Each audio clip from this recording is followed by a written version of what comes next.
हुई है। बोले सर प्रॉब्लम्स क्रिएट हुई तो क्या लड्डू बांटे? नहीं बांटना है लड्डू, तो फिर करेंगे क्या? जब लड्डू नहीं बांटना है तो फिर करोगे क्या? क्योंकि लड्डू बांटने लायक आप बचोगे नहीं जब रिसोर्सेज का इस तरीके से क्या करोगे, एक्सप्लॉइटेशन करेंगे आप। Hello student, welcome to step up academy. तो स्टूडेंट्स, जैसा कि हमने आपसे बोला था कि जो नया सेशन चालू होने वाला है क्लास 10th के स्टूडेंट्स के लिए, उनके सभी के लेक्चर हम आपको फ्री प्रोवाइड कराएंगे क्लास 10th के। तो इस वीडियो में आज हम स्टार्ट करने वाले हैं अपनी ज्योग्राफी क्लास 10th की। पता है आप सभी को उसका चैप्टर नंबर 1 क्या है, रिसोर्सेस एंड डेवलपमेंट। तो वो चैप्टर की आज हम पूरा डिटेल एक्सप्लेनेशन करेंगे। तो ये वीडियो आपको भी देखना है और अपने दोस्त को भी बताना है। तो चलिए स्टार्ट करते हैं आज का हमारा chapter number 1 class 10th geography का क्या है, रिसोर्सेस एंड डेवलपमेंट। तो डरने की बात नहीं है क्योंकि स्टेप अप एकेडमी है आपके साथ। क्योंकि अब हम जब आपको पहले से ही कंप्लीट करा देंगे तो आप स्कूल में बढ़िया मार्क्स लेके आओगे। और अभी आपको पता है बहुत सारे स्कूल्स में आपकी समर वेकेशन चालू हो गई होंगी, तब तक हम पूरा ये सिलेबस अपना कंप्लीट कर लेंगे। क्योंकि उसके बाद जब आपके स्कूल खुलते हैं, आपके एग्जाम्स होते हैं छोटे मोटे, तब तक हमारा उतना सिलेबस कंप्लीट हो चुका होगा सब सब्जेक्ट का, चाहे वो हिंदी हो, सोशल हो, मैथ हो, इंग्लिश हो या फिर साइंस हो। तो डरने की बात बिल्कुल भी नहीं है। तो सबसे पहला चैप्टर, अब हम इस चैप्टर में पढ़ेंगे क्या, इस चैप्टर के अंदर हम क्या क्या चीजें पढ़ने वाले हैं। तो सबसे पहले क्लासिफिकेशन ऑफ रिसोर्सेज पढ़ेंगे, ठीक है, जिसके अलावा अंदर हम टाइप्स ऑफ रिसोर्सेज भी पढ़ेंगे। डेवलपमेंट ऑफ रिसोर्सेज के अंदर फिर हम सस्टेनेबल डेवलपमेंट पढ़ते हैं, एजेंडा 21 पढ़ते हैं। इसके अलावा हम रिसोर्स प्लानिंग इंडिया में किस तरीके से की जाती है ना, रिसोर्स का कंजर्वेशन किस तरीके से किया जाता है। फिर इसके बाद जो हम दो सबसे बड़े रिसोर्सेज पढ़ते हैं इस चैप्टर में, एक लैंड और दूसरा सॉइल, ठीक है ना। तो इसके बाद लैंड यूटिलाइजेशन क्या है, पैटर्न इंडिया में क्या है, उसके बाद वो डिग्रेड कैसे होती है और उसका कंजर्वेशन किस तरीके से किया जाएगा। इसके अलावा सॉइल एज अ रिसोर्स पढ़ेंगे, टाइप्स ऑफ सॉइल जो इंडिया में वो पढ़ेंगे। इसके बाद सॉइल एरोजन पढ़ेंगे और सॉइल कंजर्वेशन पढ़ेंगे। तो इस तरीके से हमारा पूरा चैप्टर होगा कंप्लीट। तो समझ गए, इस चैप्टर में या इस वीडियो में हम जो चैप्टर नंबर 1 है उसको किस तरीके से पढ़ेंगे। तो चलिए स्टार्ट करते हैं सबसे पहली डेफिनेशन से। जब आप चैप्टर अपनी बुक खोलोगे ना, जो नई बुक लेके आए होगे आप, ठीक है ना, क्योंकि उसको क्या करना है, पढ़ना है। तो उसमें सबसे पहला ये एक इमेज दिखेगी आपको पेज नंबर 1 पे, और ये एक डेफिनेशन दिखेगी। अब ये लिखा क्या है, देखो सबसे पहले मान लो मैं आपसे पूछ लूँ व्हाट इज रिसोर्स। बोले सर जो हमारी नीड्स को सेटिस्फाई करें वो रिसोर्स है। क्या है, रिसोर्स है। तो वही उतनी ही चीज नहीं है, क्योंकि अब आप क्लास 10th में आ चुके हो तो अब आपको याद होना चाहिए रिसोर्सेस में 3 वर्ड। और कौन से हैं वो 3 वर्ड, सबसे पहला एक है टेक्नोलॉजिकली एक्सेसिबल, और इसके अलावा क्या है, इकोनॉमिकली फीजिबल, और इसके अलावा कल्चरली एक्सेप्टेबल। ये 3 टर्म जब आप पढ़ोगे उसी को हम क्या बोलेंगे, रिसोर्स बोलेंगे। और ये प्यारा सा डायग्राम भी आपको याद होना चाहिए जिसके अंदर हमें रिसोर्सेज की डेफिनेशन दी गई होती है। बोलो कहां पे दी गई, ह्यूमन बीइंग्स नेचर से कैसे इंटरेक्ट करते हैं, टेक्नोलॉजी के द्वारा, और तब वो क्या बनाते हैं, इंस्टीट्यूशन बनाते। तो ह्यूमन बीइंग एक सबसे बड़ा पार्ट होता है किसी भी रिसोर्सेज को अदर फॉर्म में कन्वर्ट करने के लिए। क्योंकि नेचुरल सब्सटेंस तो बहुत सारा हमें हमारी अर्थ पे मिल जाएगा, लेकिन ह्यूमन बीइंग क्या करता है, जो नेचुरल सब्सटेंस फिजिकल एनवायरमेंट में पड़ा हुआ है उसके लिए क्या करेगा, टेक्नोलॉजी का यूज करेगा और इंस्टीट्यूशन बनाएगा, और उन्हीं से डिफरेंट फॉर्म के रिसोर्सेज हमें यूज करने को मिलेंगे। क्योंकि अर्थ में सब कुछ पड़ा है, क्या सब कुछ हम यूज कर रहे हैं, सब कुछ तो नहीं कर रहे। तो वही क्या बोलेंगे जब हम डेफिनेशन की बात करेंगे, तो everything available in our environment, everything available in our environment which can be use our needs, provide कैसा, टेक्नोलॉजी के द्वारा एक्सेसिबल होना चाहिए, पहला पॉइंट। दूसरा पॉइंट होना चाहिए इकोनॉमिकली फीजिबल होना चाहिए, और थर्ड है कल्चरली एक्सेप्टेबल होना चाहिए। बोलो कैसे, जैसे मान लो आपके घर के पास में आपने कहा चलो ठीक है देखते हैं, मेरे को पानी मिला है, और आपने खुदाई की वहां पे और आपको पानी मिल गया, और पानी मिला आपको 1 लीटर। क्या वो किसी मतलब का है, आपने टेक्नोलॉजी बहुत यूज कर ली, इकोनॉमी आपने पैसा भी बहुत सारा लगाया होगा, और कल्चरली उसको एक्सेप्ट भी नहीं किया जाएगा। तो इसलिए रिसोर्स उनको बोलेंगे, किनको बोलेंगे, जो टेक्नोलॉजिकली एक्सेसिबल हो, इकोनॉमिकली फीजिबल हो और कल्चरली एक्सेप्टेबल हो, जो हमारी नीड्स को फुलफिल कर रहे हैं, उन्हीं को रिसोर्स बोलेंगे। तो कभी भी डेफिनेशन पूछ ली जाए तो हमें याद होना चाहिए। और इसके साथ ही साथ और क्या होना चाहिए बेटा, ये छोटा सा और प्यारा सा क्या डायग्राम भी थोड़ा पता होना चाहिए। इतनी सी बात क्लियर होगी। अब हम चलते हैं आगे, चलो ये लो। अब देखो रिसोर्स का क्लासिफिकेशन कैसे, तो अर्थ पे रिसोर्स आपको 2 तरीके से मिलेंगे। बोले 2 तरीके, सर ये 2 तरीके कैसे होते हैं। सबसे पहला, या तो नेचर ने दे दिया या फिर ह्यूमन बीइंग ने किसी भी नेचुरल सब्सटेंस को रिसोर्स में कन्वर्ट कर दिया भैया। अब जैसे कि सबसे पहले नेचुरल हो गया, दूसरा ह्यूमन हो गया। नेचुरल के अंदर भी दो टाइप, एक रिन्यूएबल, दूसरा नॉन रिन्यूएबल। नॉन रिन्यूएबल के अंदर भी दो टाइप, रिसाइकेबल और नॉन रिसाइकेबल। ये क्या है, जिसको रिसाइकेबल किया जाता है जैसे कि मेटल, उसको अदर फॉर्म में फिर से कन्वर्ट किया जा सकता है। दूसरा क्या होता है, जो एक बार यूज करने के बाद दोबारा उसी अदर फॉर्म्स में भी कन्वर्ट नहीं कर सकते, या फिर जो खत्म हो जा सकते हैं, जिसमें क्रूड ऑयल हो गया, फॉसिल फ्यूल हो गया, ये सारी चीजें। दूसरा था रिन्यूएबल, तो रिन्यूएबल के अंदर भी दो, रिन्यूएबल मतलब रिन्यू होते रहते हैं, तो उसके अंदर दो, एक कॉन्टिन्यूअस और फ्लो वाला होगा, दूसरा बायोलॉजिकल होगा। बायोलॉजिकल का मतलब इसके अंदर लाइफ होगी, तो लाइफ दो ही तरीके से मिलती है, या तो नेचुरल वेजिटेशन मिल जाए हमें, या फिर वाइल्ड लाइफ मिल जाए। और यहाँ पर क्या, कंटिन्यूअस फ्लो, जो कंटिन्यू फ्लो करता रहता है, जैसे विंड और वाटर हो गया। तो ये था नेचुरल रिसोर्स का क्लासिफिकेशन। इसके अलावा ह्यूमन वाले में तो हमें पता होना चाहिए सर, दो ही होते हैं, स्ट्रक्चर एंड इंस्टीट्यूशन, दूसरा क्वालिटी और क्वांटिटी की बात की जाती है, क्योंकि अर्थ को नहीं पता ये 2 किलो है, 4 किलो है, 5 किलो, ये तो हमने अपने मेजरमेंट के लिए बना के रखे हैं, तो इसलिए यहाँ पर क्वालिटी और क्वांटिटी की बात की जाती है।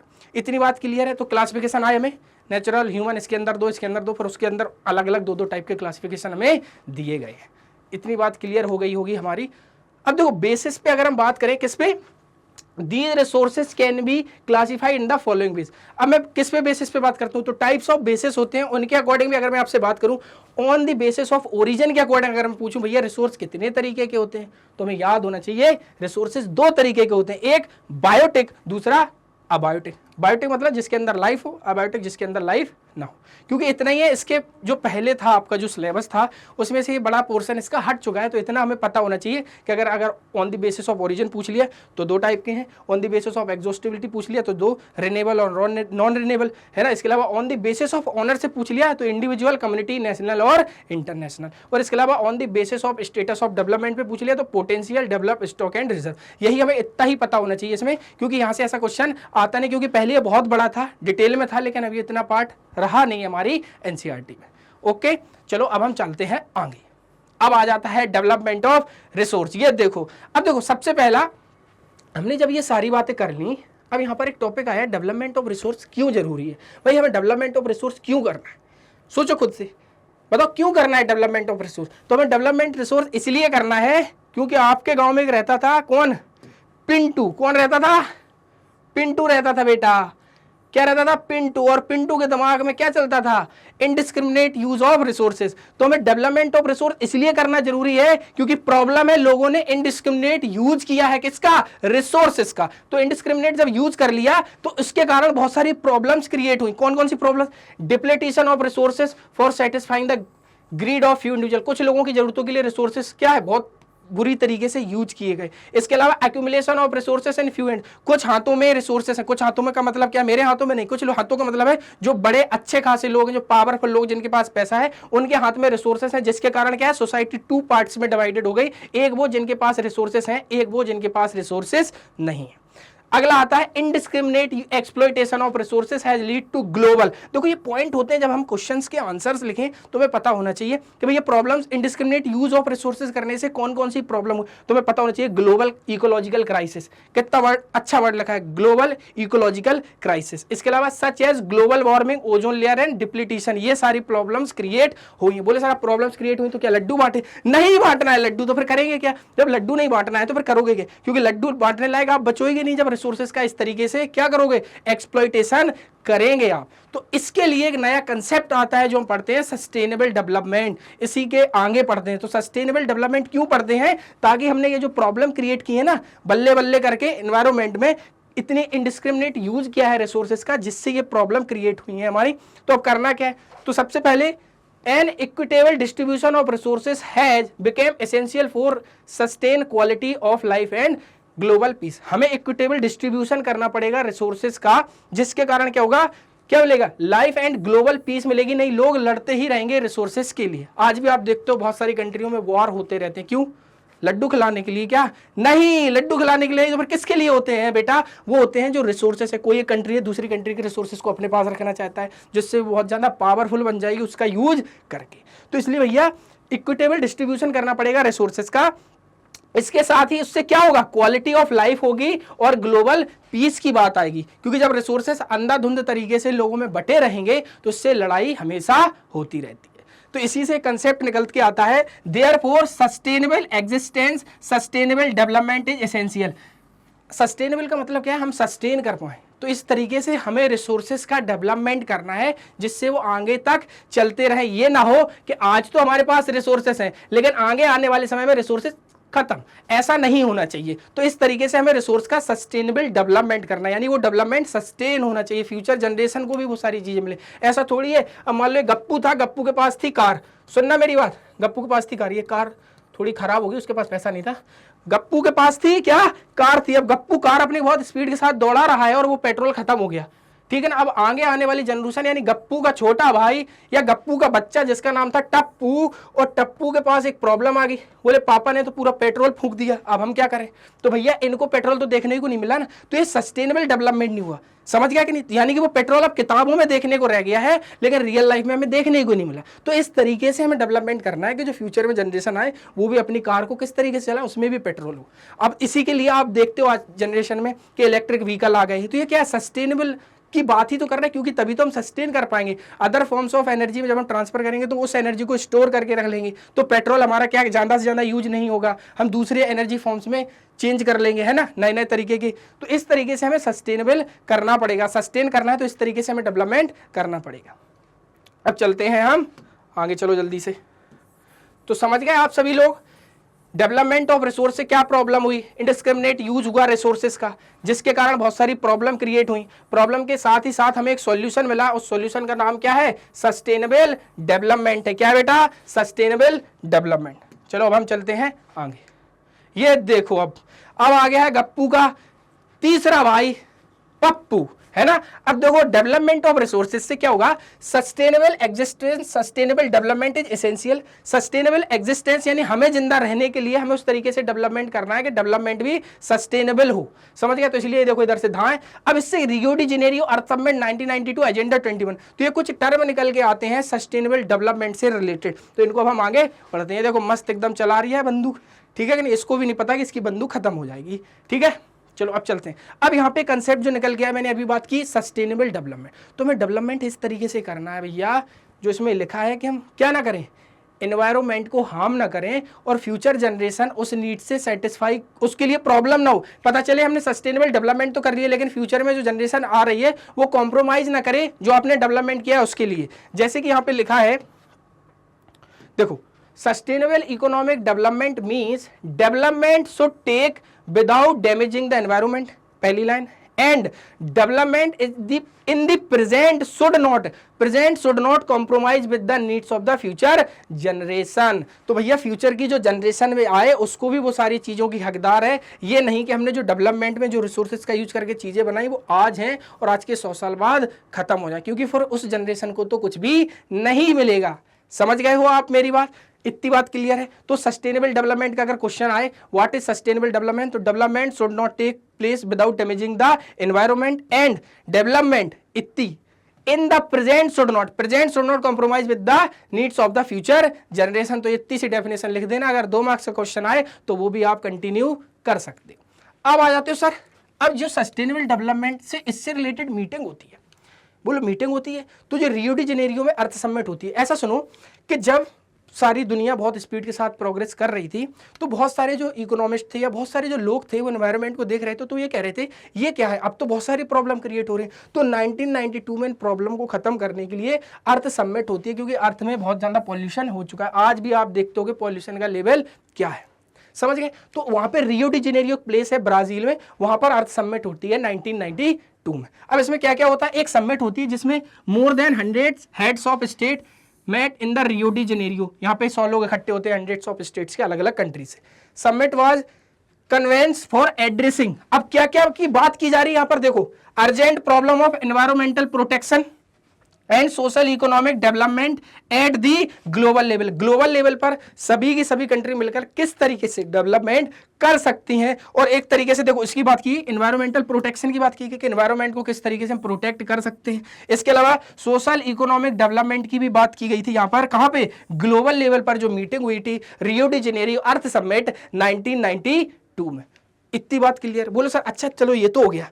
यहीं से एक टर्म निकल के आता है, एक एजेंडा जिसको अडॉप्ट करते हैं बहुत सारे कंट्री, उसका नाम है एजेंडा 21। कहां से निकला भैया, कहां से निकला, ये जो मीटिंग हुई थी, इस मीटिंग से एक टर्म निकल के आता है क्या, the Rio convention endorses the global forest principle, global forest principle को अडॉप्ट करते हैं एंड अडॉप्ट एजेंडा 21। तो समझ गए, sustainable development, Rio de Janeiro earth summit 1992, इतनी बात तो अब आपकी क्लियर हो चुकी होगी। बोले सर ये तो ठीक है, अब बताओ क्या करना है। तो अब देखो क्या करना है आगे। अब हम आगे क्या पढ़ेंगे, तो अभी तक आपने क्या क्या पढ़ लिया, अभी तक क्या क्या पढ़ लिया, what is resources, classification of resources पढ़ लिया, इतनी बात हो गई। ओरिजिन के बेसिस पे पढ़ लिया रिसोर्सेज कैसे कैसे हैं। उसके बाद फिर हमने बात की सस्टेनेबल डेवलपमेंट, जो यहाँ पर लिखा हुआ है हमारे पास। इसके बाद फिर हमने किसकी बात की, सस्टेनेबल डेवलपमेंट, भैया इससे रिलेटेड अर्थ समिट होती है 1992 में। तो अर्थ समिट होती है क्योंकि बहुत सारी अर्थ पे प्रॉब्लम्स जो हुई थी एनवायरनमेंट को लेके, उन सबसे टैकल करने के लिए एक समिट होती है, अर्थ समिट 1992। कहाँ पे होती है, ब्राजील, रियो डी जेनेरियो। वहीं से एक टर्म निकल के आता है एजेंडा 21। तो अब हम देखते हैं आगे एजेंडा 21 क्या था। ये देखो एजेंडा 21 था, एक चरखा सा था, है ना, ये गोल राउंड का। बोलो ये क्या था। देखो सबसे पहला डिक्लेरेशन साइन होती है जो रियो डी जेनेरियो 1992 में अर्थ समिट में। उसका मतलब क्या था, अचीविंग सस्टेनेबल डेवलपमेंट। भाई अचीविंग सस्टेनेबल डेवलपमेंट हमें करना है। इसके अलावा अचीविंग सस्टेनेबल डेवलपमेंट में क्या करना है, कॉम्बैट करना है एनवायरमेंटल जो डैमेज, पॉवर्टी एंड डिसीज से। तो इनमें जो कॉम्बैट करना है, कैसे करोगे। अब एजेंडा 21 में बताया गया कि आप कैसे करोगे। तो भैया कैसे करेंगे, local government should draw it's local agenda, global cooperation on common interest, mutual needs and share responsibility. भैया लोकल गवर्नमेंट अपना खुद का एजेंडा बनाएगी, है ना, खुद का एजेंडा बनाएगी। ग्लोबल कोऑपरेशन होगा क्योंकि बाद में सब आके ग्लोबल कोऑपरेशन करेंगे, जिससे हम ये सारी प्रॉब्लम्स जो आ रही थी उनको खत्म करेंगे। और क्या करेंगे इसके साथ, mutual needs and share responsibility, जो आपस में उनकी म्यूचुअल नीड्स है, रिस्पॉन्सिबिलिटीज है, उन सबको शेयर करके इन सारी प्रॉब्लम्स को सॉल्व किया जाएगा। तो एजेंडा 21 में ये बताया गया कि किस तरीके से हम कॉम्बैट करेंगे ये सारी प्रॉब्लम को, कैसे करेंगे। लोकल लेवल पर हम गवर्नमेंट से डिफरेंट तरीके के पॉलिसीज और प्लान बनाएगी, वो अपने अकॉर्डिंग उस पर वर्क करेगी। तो एजेंडा 21 में इसकी बात की गई है। अब चलते हैं आगे। बोलो सर इतनी बात तो ठीक है। अब यहां से आता है, ये सारी बात हो गई, चलो ठीक है। अब आता है रिसोर्स प्लानिंग। बोले सर रिसोर्स प्लानिंग ये क्या, अभी हमने पढ़ा था रिसोर्स क्या है, डेवलपमेंट ऑफ रिसोर्स करना क्यों जरूरी है, सस्टेनेबल डेवलपमेंट क्या है, और उसके अलावा हमने अर्थ समिट 1992 रियो डी जी ब्राजील वाली वो पढ़ लिया, ठीक है, कोई दिक्कत नहीं। लेकिन अब हम यहाँ पे पढ़ेंगे रिसोर्स प्लानिंग। बोले सर रिसोर्स प्लानिंग क्या होती है, ये बताओ। एक बात बताओ, रिसोर्स प्लानिंग करना क्यों जरूरी है। इसलिए जरूरी है क्योंकि अनइवन और अनइक्वल तरीके से डिस्ट्रीब्यूशन है रिसोर्सेज का। बोले ये सर क्या है। आप इंडिया के बहुत सारे ऐसे स्टेट्स देखोगे जहाँ पर कहीं पर कोल है तो वहाँ पे वाटर नहीं है, कई जगह ऐसी है जहाँ पे वाटर है तो दूसरा इंफ्रा नहीं है। तो उन सारी चीज़ों को खत्म करने के लिए हमें रिसोर्स प्लानिंग करनी पड़ेगी। समझ गया, क्योंकि इंडिया के हर एक स्टेट के पास कोल नहीं है। एक चीज बात सुनना, लेकिन हर स्टेट के पास इलेक्ट्रिसिटी आ रही, किस तरीके से आ रही, तो गवर्नमेंट कुछ ना कुछ प्लानिंग करके रखी होगी ना, क्योंकि उसने कोल किसी स्टेट से निकाला और उस कोल को किसी थर्मल पावर प्लांट में लेके गए और वहां से इलेक्ट्रिसिटी प्रोड्यूस की और सारे स्टेट्स को प्रोवाइड की। इसी तरीके से, क्योंकि आपको पता है इंडिया के बहुत सारे स्टेट्स जहां कोल नहीं है लेकिन उनके पास इलेक्ट्रिसिटी कहां से आ रही है, तो प्लानिंग ही तो की जा रही है कि कोल एक रिसोर्स है, उसकी प्लानिंग किस तरीके से की जा रही है जिससे सभी को इलेक्ट्रिसिटी मिल रही है। तो उसी की बात हम कर रहे हैं। तो भैया रिसोर्स प्लानिंग की जब भी बात की जाए और क्वेश्चन पूछ रहे हैं why do we need resource planning, तो अनइवन एंड अनइक्वल डिस्ट्रीब्यूशन है रिसोर्सेज का, इसलिए हमें रिसोर्स प्लान करने की जरूरत है। जैसे आप देखो यहाँ पर for example the states of Jharkhand, Chhattisgarh and Madhya Pradesh are rich in minerals and coal deposit. जो छत्तीसगढ़ मध्य प्रदेश के जो स्टेट्स हैं, ये यहाँ पे आपको क्या है, rich in minerals and coal deposit. ये रिच और मिनरल्स में, कोल डिपोजिट में क्या है, अच्छे खासे इनके पास क्या मिल जाएगा, आपको मिनरल्स मिल जाएगा और कोल डिपोजिट मिल जाएंगे। बोलो सर ठीक है, लेकिन और सारे रिसोर्सेज इनके पास नहीं है। समझ गए, अच्छा ठीक है। दूसरा देखो, for example Arunachal Pradesh abundance of water resource. Arunachal Pradesh में बहुत पानी है, पानी ही पानी है ना, लेकिन वहां पर क्या है, इंफ्रास्ट्रक्चर की कमी है। समझ, एक रिसोर्सेस है तो दूसरा नहीं है। बोले ठीक है सर। अब तीसरा देख लो, in state of Rajasthan is very well endowed with solar and wind energy but lack in water resources. यहां पर आप देख रहे हो सोलर एनर्जी बहुत अच्छी है, विंड एनर्जी भी बहुत अच्छी है, लेकिन यहां पर वाटर रिसोर्स की कमी है। तो इंडिया के किसी स्टेट के पास कोई रिसोर्स बहुत अच्छा है, किसी स्टेट के पास कोई रिसोर्स बहुत अच्छा नहीं है। तो इन सब की चीजों को देखते हुए ही हमें रिसोर्स प्लानिंग करने की जरूरत है। अब आप समझ गए होंगे हमें रिसोर्स प्लानिंग क्यों करनी है और किस लिए करनी है, इतनी बात अब आप समझ गए होंगे। ओके, तो मजा आ रहा है कि नहीं, सबसे पहले बताओ वीडियो में मजा आ रहा है कि नहीं। चलिए अब हम आगे चलते हैं। अब देखो इसके अलावा एक एग्जांपल अभी हमारा बाकी और था, जैसे कि cold desert of Ladakh is relatively isolated from the rest of the country. ये रेस्ट ऑफ द कंट्री से आइसोलेटेड क्योंकि एक साइड है, वहां बहुत सारे लोग ज्यादा जाते नहीं है, ठीक है ना, एक साइड है। अब तो जाने लगे हैं बहुत सारे लोग अपनी बाइक लेके, ये लो मैं भी चला, कहाँ, लद्दाख, ठीक है ना। इसके अलावा it has very rich culture, बहुत अच्छा उनका कल्चर है, heritage, but it is deficit in water infrastructure and some vitamin minerals. समझ गए? तो समझ गए कि यहाँ पे कुछ चीजें हैं लेकिन दूसरी चीजें नहीं है, कुछ चीजों को मतलब कुछ रिसोर्सेस हैं लेकिन कुछ रिसोर्सेज नहीं है। तो उन सारी प्रॉब्लम्स को खत्म करने के लिए, उन सारी प्रॉब्लम को बैलेंस करने के लिए हमें रिसोर्स प्लानिंग करने की जरूरत है। अब हम इसके आगे पढ़ेंगे कि इंडिया में रिसोर्स प्लानिंग किस तरीके से की जाती है। हमारी कंट्री में रिसोर्स प्लानिंग हम 3 तरीके से करते हैं। बोलो 3 तरीके से कैसे? सबसे पहला, हम आइडेंटिफाई करते हैं रिसोर्सेज को कहाँ है, फिर हम टेक्नोलॉजी लेके जाएंगे, इंस्टीट्यूशन बनाएंगे, वहां पर उस रिसोर्सेज को बाहर निकालेंगे, और उस रिसोर्सेज को बाहर निकालने के बाद क्या करेंगे? बांट देंगे। क्या जनता में? नहीं, उस रिसोर्सेज को क्या करेंगे? नेशनल पॉलिसी के साथ मर्ज कर देंगे, क्योंकि किस स्टेट में कहाँ, जैसे मान लो कोल मिला कहीं पे हमें, तो कोल को जब आप बाहर निकाल रहे हैं तो आप देखो मालगाड़ियां जो जाती हैं उनमें कोल जाता है एक स्टेट से दूसरे स्टेट से, वहां पर इलेक्ट्रिसिटी बनती है, फिर उनको अलग अलग स्टेट्स में भेजा जाता है। मेरी बात समझ गए होगे आप इससे अच्छे से, बहुत अच्छे तरीके से। तो सबसे पहले हम आइडेंटिफाई करते हैं, 3 स्टेप्स में रिसोर्स प्लानिंग की जाती है हमारी कंट्री में। अगर क्वेश्चन आ जाए तो आंसर आप लिख सकते हो। 3 स्टेप्स कौन कौन से हैं? तो सबसे पहला, identification and inventory of resources across the region of the country. सबसे पहले हम आइडेंटिफाई करते हैं कि कहाँ कौन सा रिसोर्स, जैसे कहीं कोल मिल रहा है, कहीं वाटर मिल रहा है, कहीं विंड एनर्जी वाला बहुत अच्छा मिल रहा है, तो ये सारे रिसोर्सेज को सबसे पहले हम आइडेंटिफाई करते हैं, जिसमें हम सर्वे करते हैं, मैपिंग करते हैं, क्वालिटेटिव देखते हैं कैसी क्वालिटी है, क्वांटिटी कितनी है, क्वालिटी कैसी है, क्वांटिटी कितनी है, एस्टिमेशन कितना वहां पर रिसोर्स हमें मिल सकता है। पहले स्टेप्स तो ये हो गया हमारा। बोलो सर दूसरा स्टेप? तो दूसरा स्टेप है इवॉल्विंग अ प्लान स्ट्रक्चर, ठीक है ना। ये यहाँ पे कुछ नहीं लिखा है ना, ये तो 2 पॉइंट आ गए थे, यहाँ कोई दिक्कत नहीं है, ठीक है। Evolving a plan structure endowed with appropriate technology. अब क्या है, आपने प्लान स्ट्रक्चर बनाया क्योंकि आपको पता चल गया सर्वे करने के बाद कि कहाँ क्या है रिसोर्सेज। अब आप क्या कर रहे हो? अब आप क्या कर रहे हो? टेक्नोलॉजी लेके आओगे, स्किल्स सीखोगे, इंस्टीट्यूशन एस्टेब्लिश करोगे, वहां पर उस रिसोर्सेज को बाहर निकाल के लाओगे। समझ गए? क्योंकि अब उस रिसोर्सेज को हम कहाँ, जमीन से ऊपर लेके आ रहे हैं। अब बोलो क्या कर रहे हैं? उसके बाद हम मैच कर रहे हैं, match the resource development plans with the overall national development plan. अब उस रिसोर्स के जो प्लान हमारे पास था, जब हमने उस रिसोर्सेज को बाहर निकाल लिया, तो अब उस रिसोर्सेज को हम क्या करेंगे? ओवरऑल नेशनल डेवलपमेंट प्लान के साथ मैच कर देंगे। मान लीजिए हमें किसी स्टेट में कोल मिल गया, क्या मिल गया? कोल। सुनना, अब कोल कैसे मिला? सबसे पहले हमने आइडेंटिफाई किया होगा कि कोल कहाँ है। आइडेंटिफाई करने के बाद हमने यहाँ पर एक इंस्टीट्यूशन बनाया और उसमें बहुत सारी टेक्नोलॉजी थी, जिससे उस कोल को हम बाहर निकाल के आ गए। अब उस कोल को जब बाहर निकाला तो इंडिया के अलग अलग स्टेट्स में आप देखते हो थर्मल पावर प्लांट है, जहां पे इलेक्ट्रिसिटी प्रोड्यूस की जाती है। इसको हमने मालगाड़ी से ट्रांसपोर्ट करके अलग अलग स्टेट्स में भेज दिया। और वहां पर क्यों भेजा? क्योंकि हम क्या कर रहे हैं? क्या कर रहे हैं? प्लान्स, डेवलपमेंट प्लान्स क्या कर रहे हैं? Plans with overall national development plan, क्योंकि हमें ओवरऑल अपने नेशन का डेवलपमेंट करना है। तो इसलिए आप उसको अलग अलग स्टेट्स में भेज दिया कोयल को, तो वहां पे थर्मल पावर प्लांट्स में उससे इलेक्ट्रिसिटी प्रोड्यूस हो जाएगी। अब आप इस चीज को बहुत अच्छे से समझ गए होंगे। समझ गए हो कि नहीं? जल्दी से बताओ इस चीज को। अब आप समझ गए होंगे बहुत अच्छे से। चलिए अब हम चलते हैं आगे। ये देखो, ये अभी हम यहाँ पर ये कंटिन्यू कर चुके हैं, अब हम चलते हैं यहाँ पे आगे।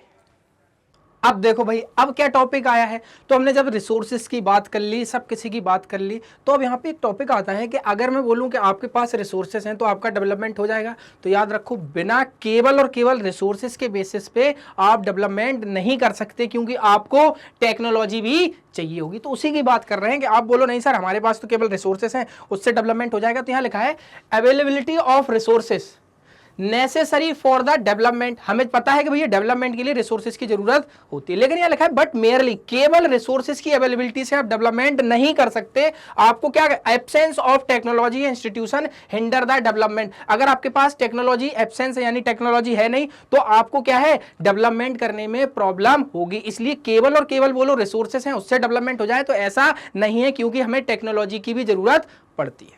जैसे कि बात कर लो, जैसे मैं जापान की बात कर लूं आपसे, जापान के पास बहुत ज्यादा रिसोर्सेज नहीं है, लेकिन डेवलपमेंट आप जापान का कितने अच्छे से देख सकते हो। क्यों? क्योंकि उनके पास टेक्नोलॉजी है। टेक्नोलॉजी होने से क्या है, वो रिसोर्सेज को सही से यूटिलाइज कर पा रहे हैं। तो केवल रिसोर्सेज के बेसिस पे आप ये नहीं कह सकते कि डेवलपमेंट हो जाएगा। अब मैं बात करता हूं, दो तरीके की कंट्री है। एक कंट्री रिच है रिसोर्सेज बट इकोनॉमिकली बैकवर्ड। एक रिच कंट्री है, उसके पास बहुत ज्यादा रिसोर्सेज है लेकिन फिर भी वो बैकवर्ड है। क्यों? क्योंकि टेक्नोलॉजी नहीं है। दूसरा लिखा है poor resources base but economically developed. Poor resources base होते हैं लेकिन इकोनॉमिकली डेवलप होते हैं। क्यों? क्योंकि उनके पास टेक्नोलॉजी है। तो जरूर नहीं जिसके पास बहुत ज्यादा कंट्री जो रिच हो रिसोर्सेज में तो वो डेवलप्ड भी हो जाए, डिपेंड करता है कि टेक्नोलॉजी वहां पे है कि नहीं। क्योंकि अगर टेक्नोलॉजी नहीं होगी और इंस्टीट्यूशन नहीं होंगे तो वो हिंडर करेंगे। हिंडर का मतलब बाधा डालेंगे डेवलपमेंट के लिए। तो उसी की बात यहां पर की गई है। जैसे कॉलोनाइजेशन की बात करते हैं, अंग्रेजों की बात करते हैं, पॉइंट हमें दिया गया। अंग्रेज जब हमारी कंट्री में उन्होंने क्या किया है, बहुत ज्यादा तरीके से रिसोर्सेज को एब्स्ट्रैक्ट किया, यानी अपने यूज के लिए उन्होंने बहुत सारी चीजें बनाई और उनको जाके इंग्लैंड में बेचा। तो उन्होंने क्यों कर पाए ये? क्योंकि उन्हें पता था, क्योंकि उनके पास टेक्नोलॉजी थी। हमारे पास तो टेक्नोलॉजी थी नहीं, तो उन्होंने टेक्नोलॉजी लाए कहां से? इंग्लैंड से, और हमारे यहाँ पर लगाया और टेक्नोलॉजी से बहुत ज्यादा रिसोर्सेज को यूटिलाइज किया और इंग्लैंड की मार्केट में बेचा। तो कॉलोनाइजेशन में हमें देखने को मिलता है किस तरीके से रिसोर्सेज को यूज किया है लोगों ने। इतनी बात क्लियर है? अब इतनी बात आपको समझ में आ गई होगी। तो याद रखना कि भैया केवल और केवल अगर आप बोलो और हमारे पास रिसोर्सेज है फिर भी डेवलपमेंट नहीं है, तो क्यों नहीं है? क्योंकि हमें क्या चाहिए होगा, इसके अलावा हमें टेक्नोलॉजी भी चाहिए होगी जिससे हम रिसोर्सेज का प्रॉपर तरीके से यूटिलाइजेशन कर पाए। नहीं तो वो रिसोर्सेज किसी भी काम का नहीं होगा। अब आगे देखते हैं क्या है। अब देखो कंजर्वेशन ऑफ रिसोर्सेज की बात करेंगे। इतनी सारी बात करने के बाद हमने कौन कौन सी प्रॉब्लम्स थी उन सब की बात कर ली है। अब हमें जो जो प्रॉब्लम्स थी उनको किस तरीके से हमें टैकल करना है, यानी कि कंजर्व करना है रिसोर्सेज को। क्योंकि अगर हम रिसोर्सेज को कंजर्व नहीं करेंगे, यानी कि बचा के नहीं रखेंगे, तो इन फ्यूचर हमारे पास कुछ नहीं बचेगा और हम सस्टेन नहीं कर पाएंगे बहुत लंबे समय तक और हम निपट जाएंगे। ठीक है? नहीं तो एक चीज याद रखो, हमें कंजर्वेशन ऑफ रिसोर्स करना क्यों जरूरी है। अब महात्मा जी ने एक स्टेटमेंट बोला था, कभी कभी ये क्वेश्चन पूछ लिया जाता है कि बताइए स्टेटमेंट किसने बोला। तो महात्मा जी कहते हैं there is enough for everybody's need. हर किसी की जरूरत के लिए उपलब्ध है यहाँ पर, बट किसी के लालच के लिए उपलब्ध नहीं है। क्योंकि जिसको जब लालच आ गया रिसोर्सेज से तो फिर वो क्या करेगा, इनडिस्क्रिमिनेट यूज करना चालू कर देगा रिसोर्सेज का। तो कभी भी पूछा जाए ये स्टेटमेंट किसका है, तो महात्मा गांधी जी ने दिया था। अब कभी कभी ये क्वेश्चन में भी पूछ लिया जाता कि ये स्टेटमेंट बोलना क्या चाहता है, तो महात्मा जी बोलते थे ही placed the greedily selfish individual. कुछ ऐसे लोग या गिने चुने लोग जो रिसोर्सेज को बहुत ज्यादा यूज कर रहे हैं अपने बेनिफिट के लिए।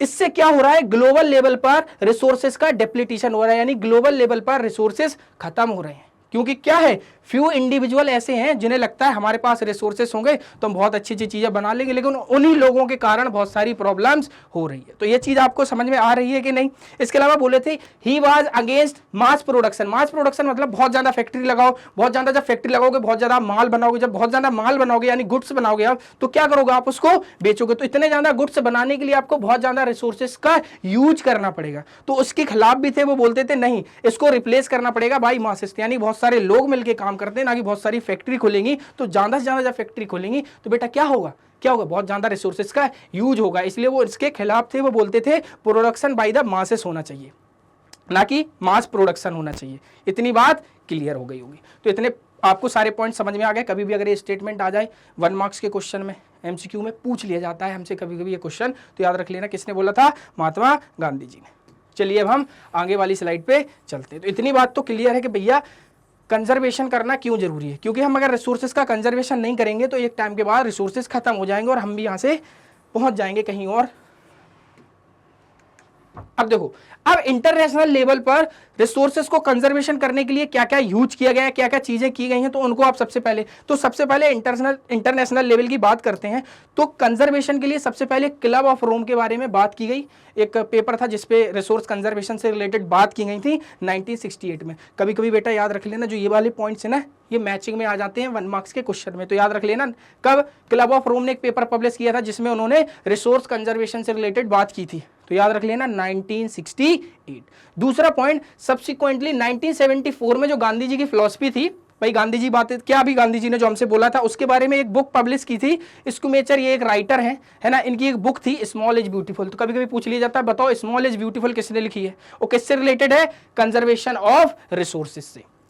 अगला point, the contribution, seminal contribution with respect to resources conservation at the global level was made by the Brundtland Commission report by 1987। Question number 3 यहां से पूछ लिया जा सकता है, बताओ ब्रटलैंड कमीशन रिपोर्ट कब आई, 1987 में। इसके अलावा क्लब ऑफ रोम 1968। इसके अलावा जो बुक लिखी गई है 1974 में, उसका नाम क्या है, स्मॉल इज ब्यूटीफुल। राइटर कौन है, तो इस तरीके से वो बुक हमें दिखती है, देख लीजिए बुक हमें यहाँ पर दिख रही है। इतनी बात क्लियर है। तो जब भी बात की जाएगी इंटरनेशनल लेवल पर ऐसे कौन से एफर्ट किए गए जिससे क्या हुआ, कंजर्वेशन से रिलेटेड रिसोर्सेज की, तो ये पॉइंट्स हमें याद होने चाहिए। याद रख लेना, यहां से मैचिंग का क्वेश्चन आ जाता है हमारे पास।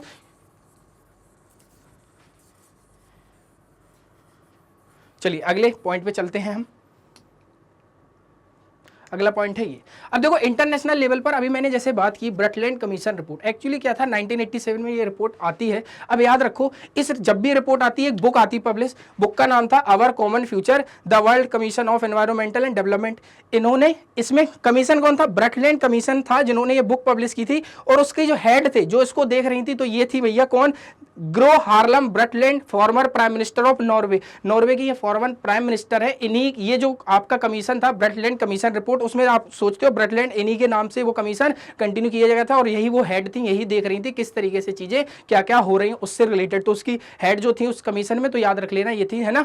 वैसे इनका क्वेश्चन ऐसा पूछा नहीं जाता, लेकिन याद रख लो इन्हीं का नाम है क्या है, Gro Harlem Brundtland, former prime minister of Norway. ये जो बुक है आवर कॉमन फ्यूचर, तो याद रख लेना ब्रटलैंड कमीशन रिपोर्ट 1987, और जो बुक आई थी आवर कॉमन फ्यूचर, उसमें जो कौन मेन रोल प्ले कर रहा था तो आपने देख लिया होगा। अब देखो यहाँ पे अब अगला पॉइंट आता है, this report introduce the concept. अब एक क्वेश्चन और आ सकता है कि मान लीजिए पहली बार कब बात की गई, सस्टेनेबल डेवलपमेंट की। तो याद रख लेना ब्रटलैंड कमीशन रिपोर्ट में भाई बात की गई थी किसकी, सस्टेनेबल डेवलपमेंट की। बुक का नाम क्या था, आवर कॉमन फ्यूचर, जिसमें बात की गई थी किस तरीके से हम रिसोर्सेज का कंजर्वेशन करेंगे। तो उन सबसे रिलेटेड बात की गई थी इसमें।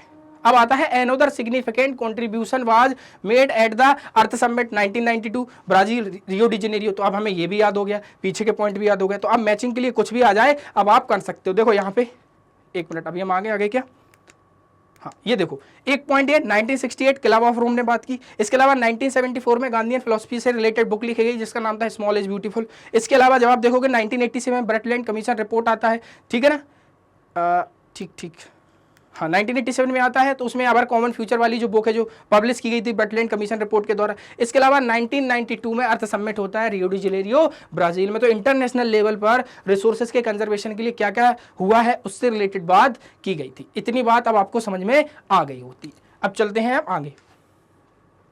हाँ ये भी हो गया हमारा, अच्छा एक मिनट, हाँ ठीक। अब देखो अब इस चैप्टर में दो सबसे बड़े रिसोर्स पढ़ेंगे हम, एक लैंड दूसरा है सॉइल। तो सबसे पहले हम बात करते हैं सॉइल की, नहीं सबसे पहले हम बात करते हैं लैंड की, सॉइल की नहीं है ना, सॉइल हम पढ़ेंगे इसके बाद में, क्योंकि सबसे पहले हम लैंड जान जाएंगे उसके बाद हम सॉइल पढ़ेंगे। सबसे पहले मैं बात हूँ कि लैंड जो यूजेस है वो क्या क्या है। आपको पता है नेचुरल वेजिटेशन इसी पे है, डिफरेंट टाइप्स की इकोनॉमिक एक्टिविटी इसे हो रही है। हम जो खाना खा रहे हैं वो भी प्रोड्यूस किस पे हो रहा है, इसी पे लैंड पे ही हो रहा है, बट लैंड के ऊपर एक सॉइल वाला पार्ट उस पे हो रहा है। तो उन सारी चीजों की बात की गई कि डिफरेंट टाइप्स की क्या होती है, नेचुरल वेजिटेशन है भैया, वाइल्ड लाइफ है, ह्यूमन लाइफ है, इकोनॉमिक एक्टिविटीज है, ट्रांसपोर्ट है ये, और कम्युनिकेशन सिस्टम, ये सारी चीजें हम तो लैंड का यूज किस में कर रहे हैं, इन सारी चीजों में। अब लिमिटेशंस क्या है कि भाई ये इनफाइनाइट नहीं है, लैंड क्या है, फाइनाइट है। जितनी हमें बताई गई अर्थ पे उतनी, ऐसा थोड़ी अर्थ के बगल में एक और प्लेनेट बोलो ये भी हमारा सर, हम इधर से कूद के इधर पहुंच जाएंगे, इधर से कूद के इधर आ जाएंगे, ऐसा तो है नहीं। तो जितनी इसके पास है अर्थ, हमारे अर्थ के पास उतनी ही होगी। तो फाइनाइट मैग्नीट्यूड है किसका लैंड का। तो land is a set of finite magnitude, not infinite. Infinite नहीं है, फाइनाइट है भाई, जितनी है उतनी ही है, इससे ज्यादा बढ़ थोड़ी रही। कल आज 5 थी, कल 10 और बढ़ जाएगी, परसों 25 बढ़ जाएगी, ऐसा तो होना नहीं है। जितना दिया गया है उतना ही है। तो अब हमें जो दिया गया है कि किस किस तरीके से है, तो आप याद रखो भाई 27% पे क्या है हमारे, 27% पे है प्लेट्यू, इसके अलावा 43% पे है प्लेन्स, माउंटेन्स कितने पे है 30% पे। तो ये आपको ये पिक्चर पता होगी, है ना। तो हमें हमारे कंट्री में किस तरीके से यूजेस हो रहे हैं और कहाँ कहाँ डिस्ट्रीब्यूशन है, ये क्या है, ये डिस्ट्रीब्यूशन दिया गया है हमें कि किस तरीके से कहाँ कहाँ लैंड का डिस्ट्रीब्यूशन है। तो भैया 43% प्लेन है, माउंटेन्स और 30% में प्लेट्यू है ना, 30% नहीं 27% में प्लेट्यू। ये देख लो आप यहाँ पे, ये प्लेट्यू रहे थोड़े, है ना, और यहाँ पे माउंटेन रहे और ये प्लेन्स रहे यहाँ पे।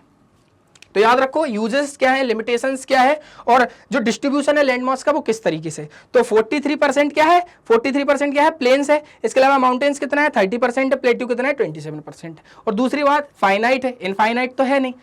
इतनी बात क्लियर होगी। अब चलो आगे चलते हैं। तो आगे वाला, अब देखो जब हमने यहाँ पे बात कर ली लैंड रिसोर्स की, तो अब हम उसका यूटिलाइजेशन किस तरीके से, तो हमें यूटिलाइजेशन पढ़ना पड़ेगा कि भैया किस तरीके से हम यूटिलाइज कर रहे हैं। सबसे पहले हम ये देख लेते हैं भैया हमने बात किस किस की। मैंने आपसे बात की रिसोर्सेज क्या है, फिर मैंने बात की क्लासिफिकेशन ऑफ रिसोर्सेज क्या है, on the basis of origin पे रिसोर्सेज क्या है, डेवलपमेंट ऑफ रिसोर्सेज क्यों जरूरी है। इसके बाद हमने सस्टेनेबल डेवलपमेंट की बात की। इसके अलावा हमने किसकी बात की, अर्थ समिट की बात की, एजेंडा 21 की बात की। तो उनसे रिलेटेड जो भी टॉपिक्स थे वो हो गए। अब इसके बाद जो सबसे बड़ा रिसोर्सेज जो इंटरनेशनल लेवल पर कंजर्वेशन किया जा रहा है रिसोर्सेज का, हमने उसकी बात की। इसके अलावा अब हम आगे पढ़ रहे हैं कि जो लैंड हमारे पास है या लैंड जो वर्ल्ड वाइड है उसका यूटिलाइजेशन किस तरीके से, क्योंकि हमारे पास जो है वो हम आगे पढ़ेंगे कि लैंड यूटिलाइजेशन इन इंडिया, लेकिन हम सबसे पहले पढ़ते हैं लैंड यूटिलाइजेशन। तो भैया सबसे पहले सीधी सी बात, कोई दिक्कत है ही नहीं। बोले सर क्या दिक्कत नहीं है? तो देखो सबसे पहला एक मोटा मोटा रफ आइडिया आपको भी थोड़ा सोचने पे पता चल जाता है बेटा। बोले सर क्या पता चल जाता है?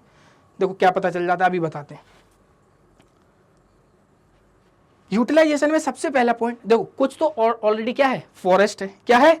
तो पहला पॉइंट लैंड यूटिलाइजेशन का क्वेश्चन आता है तो याद रखो, एक तो फॉरेस्ट हो गया, दूसरा आता है land not available for cultivation, जिसमें कोई खेती नहीं की जा रही, यानी कल्टीवेशन के लिए है ही नहीं। तो उसमें दो पॉइंट, बैरन एंड वेस्टलैंड, दूसरा land put to non agriculture uses, road और बिल्डिंग्स। तो कुछ ऐसी है जो वेस्ट लैंड है, बैरन है, दूसरी जो कुछ है जिसमें एग्रीकल्चर एक्टिविटी नहीं हो रही है, तो उसमें हो क्या रहा है, उसमें क्या कद्दू काटे जा रहे हैं? बिल्कुल भी नहीं है। उसमें क्या किया जा रहा है बेटा, उसमें हो रहा है क्या, रोड और बिल्डिंग्स, डिफरेंट टाइप्स की इकोनॉमिक्स एक्टिविटीज हो रही हैं। उसमें इकोनॉमिक एक्टिविटी मान लो कोई बिल्डिंग बनी है, ऑफिसेस खुले हुए हैं, कोई कार मैन्युफैक्चरिंग यूनिट्स लगी हैं, तो ये सारी चीजें। अब कार मैन्युफैक्चरिंग यूनिट में ऐसा थोड़ी करोगे, ए भैया कार अपने हटा लो, बीच में हम खेत बनाएंगे और वहां पर करेंगे एग्रीकल्चर, ऐसा तो है नहीं। तो क्या हो रही है, नॉन एग्रीकल्चर एक्टिविटी में पड़ी हुई है कुछ। तो पहला फॉरेस्ट, दूसरा land not available for cultivation, जिसमें बैरन एंड वेस्टलैंड, और दूसरी कौन सी है, लैंड पुट, याद रख लेना, put to non agriculture uses, जिसमें रोड और बिल्डिंग्स बनी हुई। बोले सर ये तो ठीक था, दो पॉइंट तो ठीक थे, दो पॉइंट की कोई भी दिक्कत नहीं थी। तो बोले सर अब थर्ड पॉइंट, अब क्या आता है, अदर अनकल्टिवेटेड लैंड, यानी देखो ये भी एग्रीकल्चर एक्टिविटी नहीं हो रही, इसमें भी एग्रीकल्चर एक्टिविटी नहीं हो रही, लेकिन ये अलग है। अब इसमें बोलो ये क्या है, इसमें क्या हो रहा है, देखो सबसे पहले एक्सक्लूडिंग फैलो लैंड, इसको अभी मैं आगे आपको समझाऊंगा कि एक्सक्लूडिंग, इसमें फैलो लैंड को ऐड नहीं किया जा रहा है। फैलो लैंड अभी पॉइंट नंबर 4 में पढ़ेंगे हम। तो थर्ड में देखो, permanent pasture as grazing land. बोलो सर हमारे लिए तो धरती है, जानवरों के लिए नहीं होगी क्या? उनका भी उतना ही हक है। तो कुछ ऐसी छोड़ी रखी गई है क्या, लैंड जिसमें परमानेंट पास्चर, जानवर घास खाते हैं, ठीक है ना, बढ़िया एकदम, वो भी मस्त एकदम। तो परमानेंट पास्चर और ग्रेजिंग के लिए छोड़ के रखी गई है। इसके अलावा land under miscellaneous trees, crops, groves not including net sown area, ये नेट सोन एरिया भी अभी हम आगे पढ़ेंगे क्या है, तो उसमें इंक्लूड नहीं किया जा रहा है। तो मिसलेनियस जो ट्रीज और क्रॉप्स हैं उनके लिए छोड़ दी गई, यानी वहां पर मिसलेनियस ट्रीज है। मान लीजिए आपका घर, एक क्या है, घर है, घर के बाहर खड़ी है क्या, हायाबूसा, क्या खड़ी है बेटा, हायाबूसा। अब हायाबूसा के पास 8-10 पेड़ खड़े हैं, तो यहाँ पर आप एग्रीकल्चर थोड़ी कर रहे हो, छोटे छोटे पेड़ खड़े हैं और आपकी गाड़ी के ऊपर क्या है, बढ़िया क्या है, शेड बना रखी है और आपकी गाड़ी मस्त खड़ी है, क्योंकि आप घर के अंदर पड़े हो इसी में और गाड़ी भी आपकी छांव के नीचे खड़ी हुई है आराम से। तो वहाँ पे भी क्या है, मिसलेनियस ट्रीज और क्रॉप्स ग्रो हैं। तो ये भी किस में आ रही है, अनकल्टिवेटेड लैंड में आ रही है। इसके अलावा कल्चरेबल वेस्टलैंड, बेटा यहाँ से क्वेश्चन आता है कभी कभी कि कल्चरेबल वेस्टलैंड में कितना ड्यूरेशन होता है, जिसको कितने सालों तक कोई भी एग्रीकल्चर एक्टिविटी ना की गई हो। तो याद रख लेना कितना लिखा है, left uncultivated for more than 5 year, 5 साल से ज्यादा जिस लैंड को छोड़ दिया जाता है, यहाँ पर कोई भी एग्रीकल्चर एक्टिविटी परफॉर्म नहीं की जाती है, उसको कल्चरेबल वेस्टलैंड बोलते हैं। समझ में आया कि नहीं? इतनी बात तो अब आपको क्लियर हो गई होगी। सबसे पहला फॉरेस्ट, दूसरा land not available for cultivation, barren and wasteland, land put to non agriculture uses, road और बिल्डिंग्स बना दी गई। इसके अलावा परमानेंट पास्चर और ग्रेजिंग के लिए छोड़ दिया गया है। Land under miscellaneous trees, crops वहां पर है, इसके लिए छोड़ दिया गया है। इसके अलावा कल्चरेबल वेस्ट लैंड है जिस पर 5 साल से ज्यादा हो गए हैं कोई भी एग्रीकल्चर एक्टिविटी नहीं की गई है। तो इस तरीके से हमने लैंड यूटिलाइजेशन पढ़ लिया। बोले सर इसके बाद भी है, बोले अभी और हैं 2 पॉइंट, उनको भी पढ़ लेते हैं, क्योंकि अभी आपने यहाँ पे देखा ना फैलो लैंड। अब देखो अब फैलो लैंड क्या होता है, तो फैलो लैंड के अंदर 2 तरीके की कैटेगरी आती है। बोले सर 2 तरीके की कैटेगरी कौन सी, एक आता है करंट फैलो, एक आता है अदर देन करंट फैलो। ऐसी लैंड जिसको एक साल से कम के लिए कोई भी एग्रीकल्चर एक्टिविटी ना की गई हो, उसको बोलेंगे current fallow. Other than current फैलो 1 से 5 साल के बीच में। देखो कल्चरेबल वेस्टलैंड 5, ठीक है ना, और इसके अलावा अदर देन करंट फैलो ये 1 से 5 के बीच में, और इसके अलावा एक जो है करंट फैलो, इसमें क्या है 1 साल या 1 साल से कम, फॉर 1 और लेस देन 1 एग्रीकल्चर ईयर, 1 साल या 1 साल से कम ऐसी लैंड जिस पर एग्रीकल्चर एक्टिविटी ना की गई हो उसको current fallow. Other than current फैलो 1 से 5 के बीच की, और 5 साल से ज्यादा तो कल्चरेबल वेस्ट लैंड हो जाएगी। इतनी बात तो सर क्लियर होगी, 4 पॉइंट तो हमारे क्लियर हो गए लैंड यूटिलाइजेशन में। अब आगे क्या है, तो आगे भी देखते हैं अभी हम।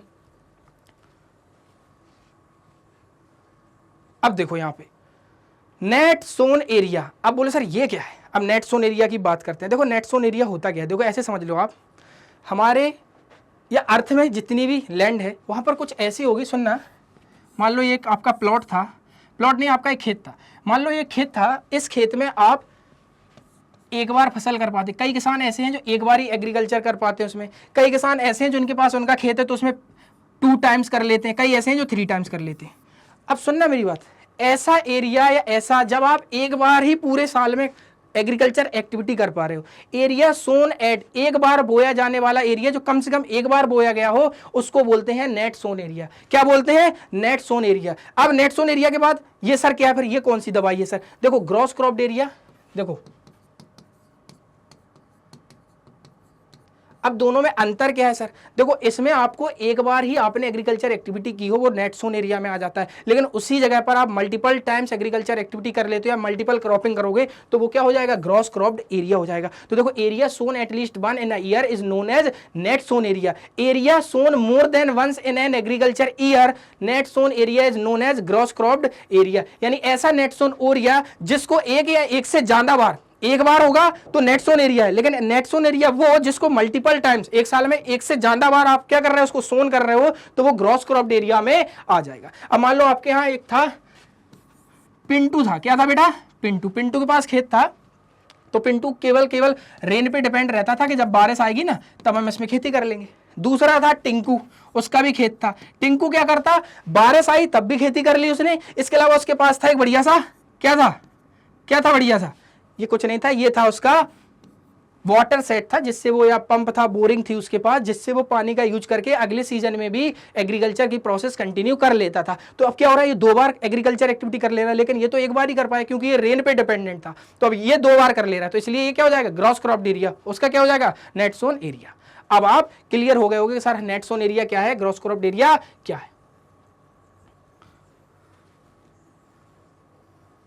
अब हम आगे के टॉपिक पे चलते हैं। हमारा नेक्स्ट टॉपिक है अब land use pattern in India. अब हमारी कंट्री में हम लैंड यूज पैटर्न क्या फॉलो करते हैं, कि किस किस तरीके से किया जाता है, हमने तो पढ़ लिया। हाँ, इस तरीके से लैंड पैटर्न फॉलो किया जाता है। तो सबसे पहले the use of land is determined both by physical factor such as topography. Land use pattern depend करता है कुछ फैक्टर्स पे। फिजिकल फैक्टर्स होते हैं जैसे कि टोपोग्राफी कैसी है, क्लाइमेट कैसा है वहां का, सॉइल टाइप कैसी है, और well as human factor such as population कैसी है, डेंसिटी कैसी है, टेक्नोलॉजी कैसी है, कैपेबिलिटी कैसी है, कल्चर एंड ट्रेडिशन कैसा है। ये सारी चीजों पर कहीं का एरिया डिपेंड करता है लैंड का फिजिकल फीचर पे। समझ गया कि भैया वहां पे कैसी कैसी टोपोग्राफी है, क्लाइमेट कैसा है, वहां की पॉपुलेशन कैसी है, डेंसिटी कैसी है। तो इन सारी चीजों पर डिपेंड करता है कहीं का लैंड यूज पैटर्न। भैया समझ गया कि भैया किस तरीके का लैंड है, तो इन सारी चीजों पर वो डिपेंड करता है। बोले सर चलो इतनी बात तो ठीक हो गई, अब बताओ। अब यहाँ पे क्वेश्चन आता है, चलो मैं आपसे क्वेश्चन पूछता हूं, अपनी कंट्री का एरिया कितना है?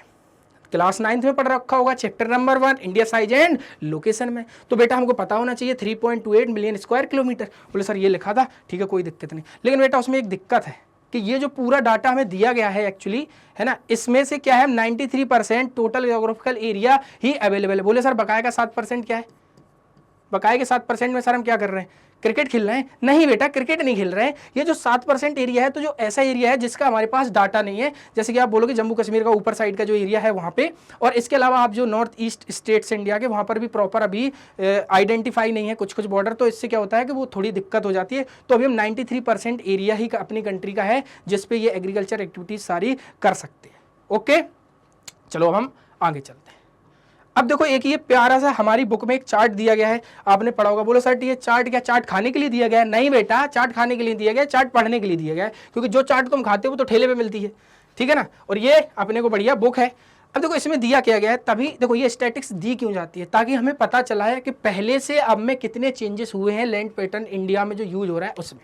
सबसे पहला फॉरेस्ट, तो देखते हैं सबसे पहले फॉरेस्ट। इसमें दो देखो हम कंपैरिजन तभी तो कर पाएंगे जब हमारे पास एक पुराना डाटा होगा और एक अभी नया का डाटा होगा। तो ये 1960 वाला एक डाटा दिया गया है यहाँ पे, और यहाँ पे हमें दिया गया है 2014 और 15 का डाटा।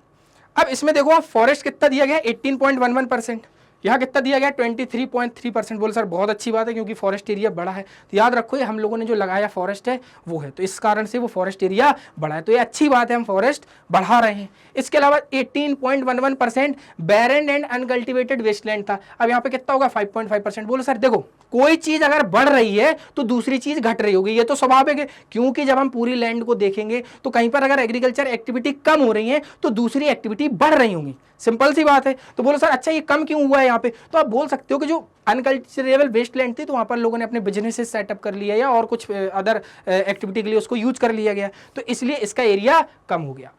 इसके अलावा area under non agriculture uses, अब देखना ये 4.95% है, यहाँ पर 8.7% है, तो ये नॉन एग्रीकल्चर यूजेस वाला एरिया बढ़ गया है। इसके अलावा परमानेंट पास्चर एंड ग्रेजिंग, तो ये दिया गया 4.71 और इसके अलावा 3.31। बोले सर ये कैसे घट गया? परमानेंट पास्चर मतलब जानवर घास खाने के लिए भैया जाते थे, अब भैया जानवरों को घर पे ही बांध लिया, भूसा भूसा इकट्ठा कर लेते हैं साल में और स्टोर करके रख देते, तो उनको खुले थोड़ी छोड़ते, जाओ तुम भी आजाद हो, तो बहुत सारे इस कारण ये भी एरिया अपना घट गया है।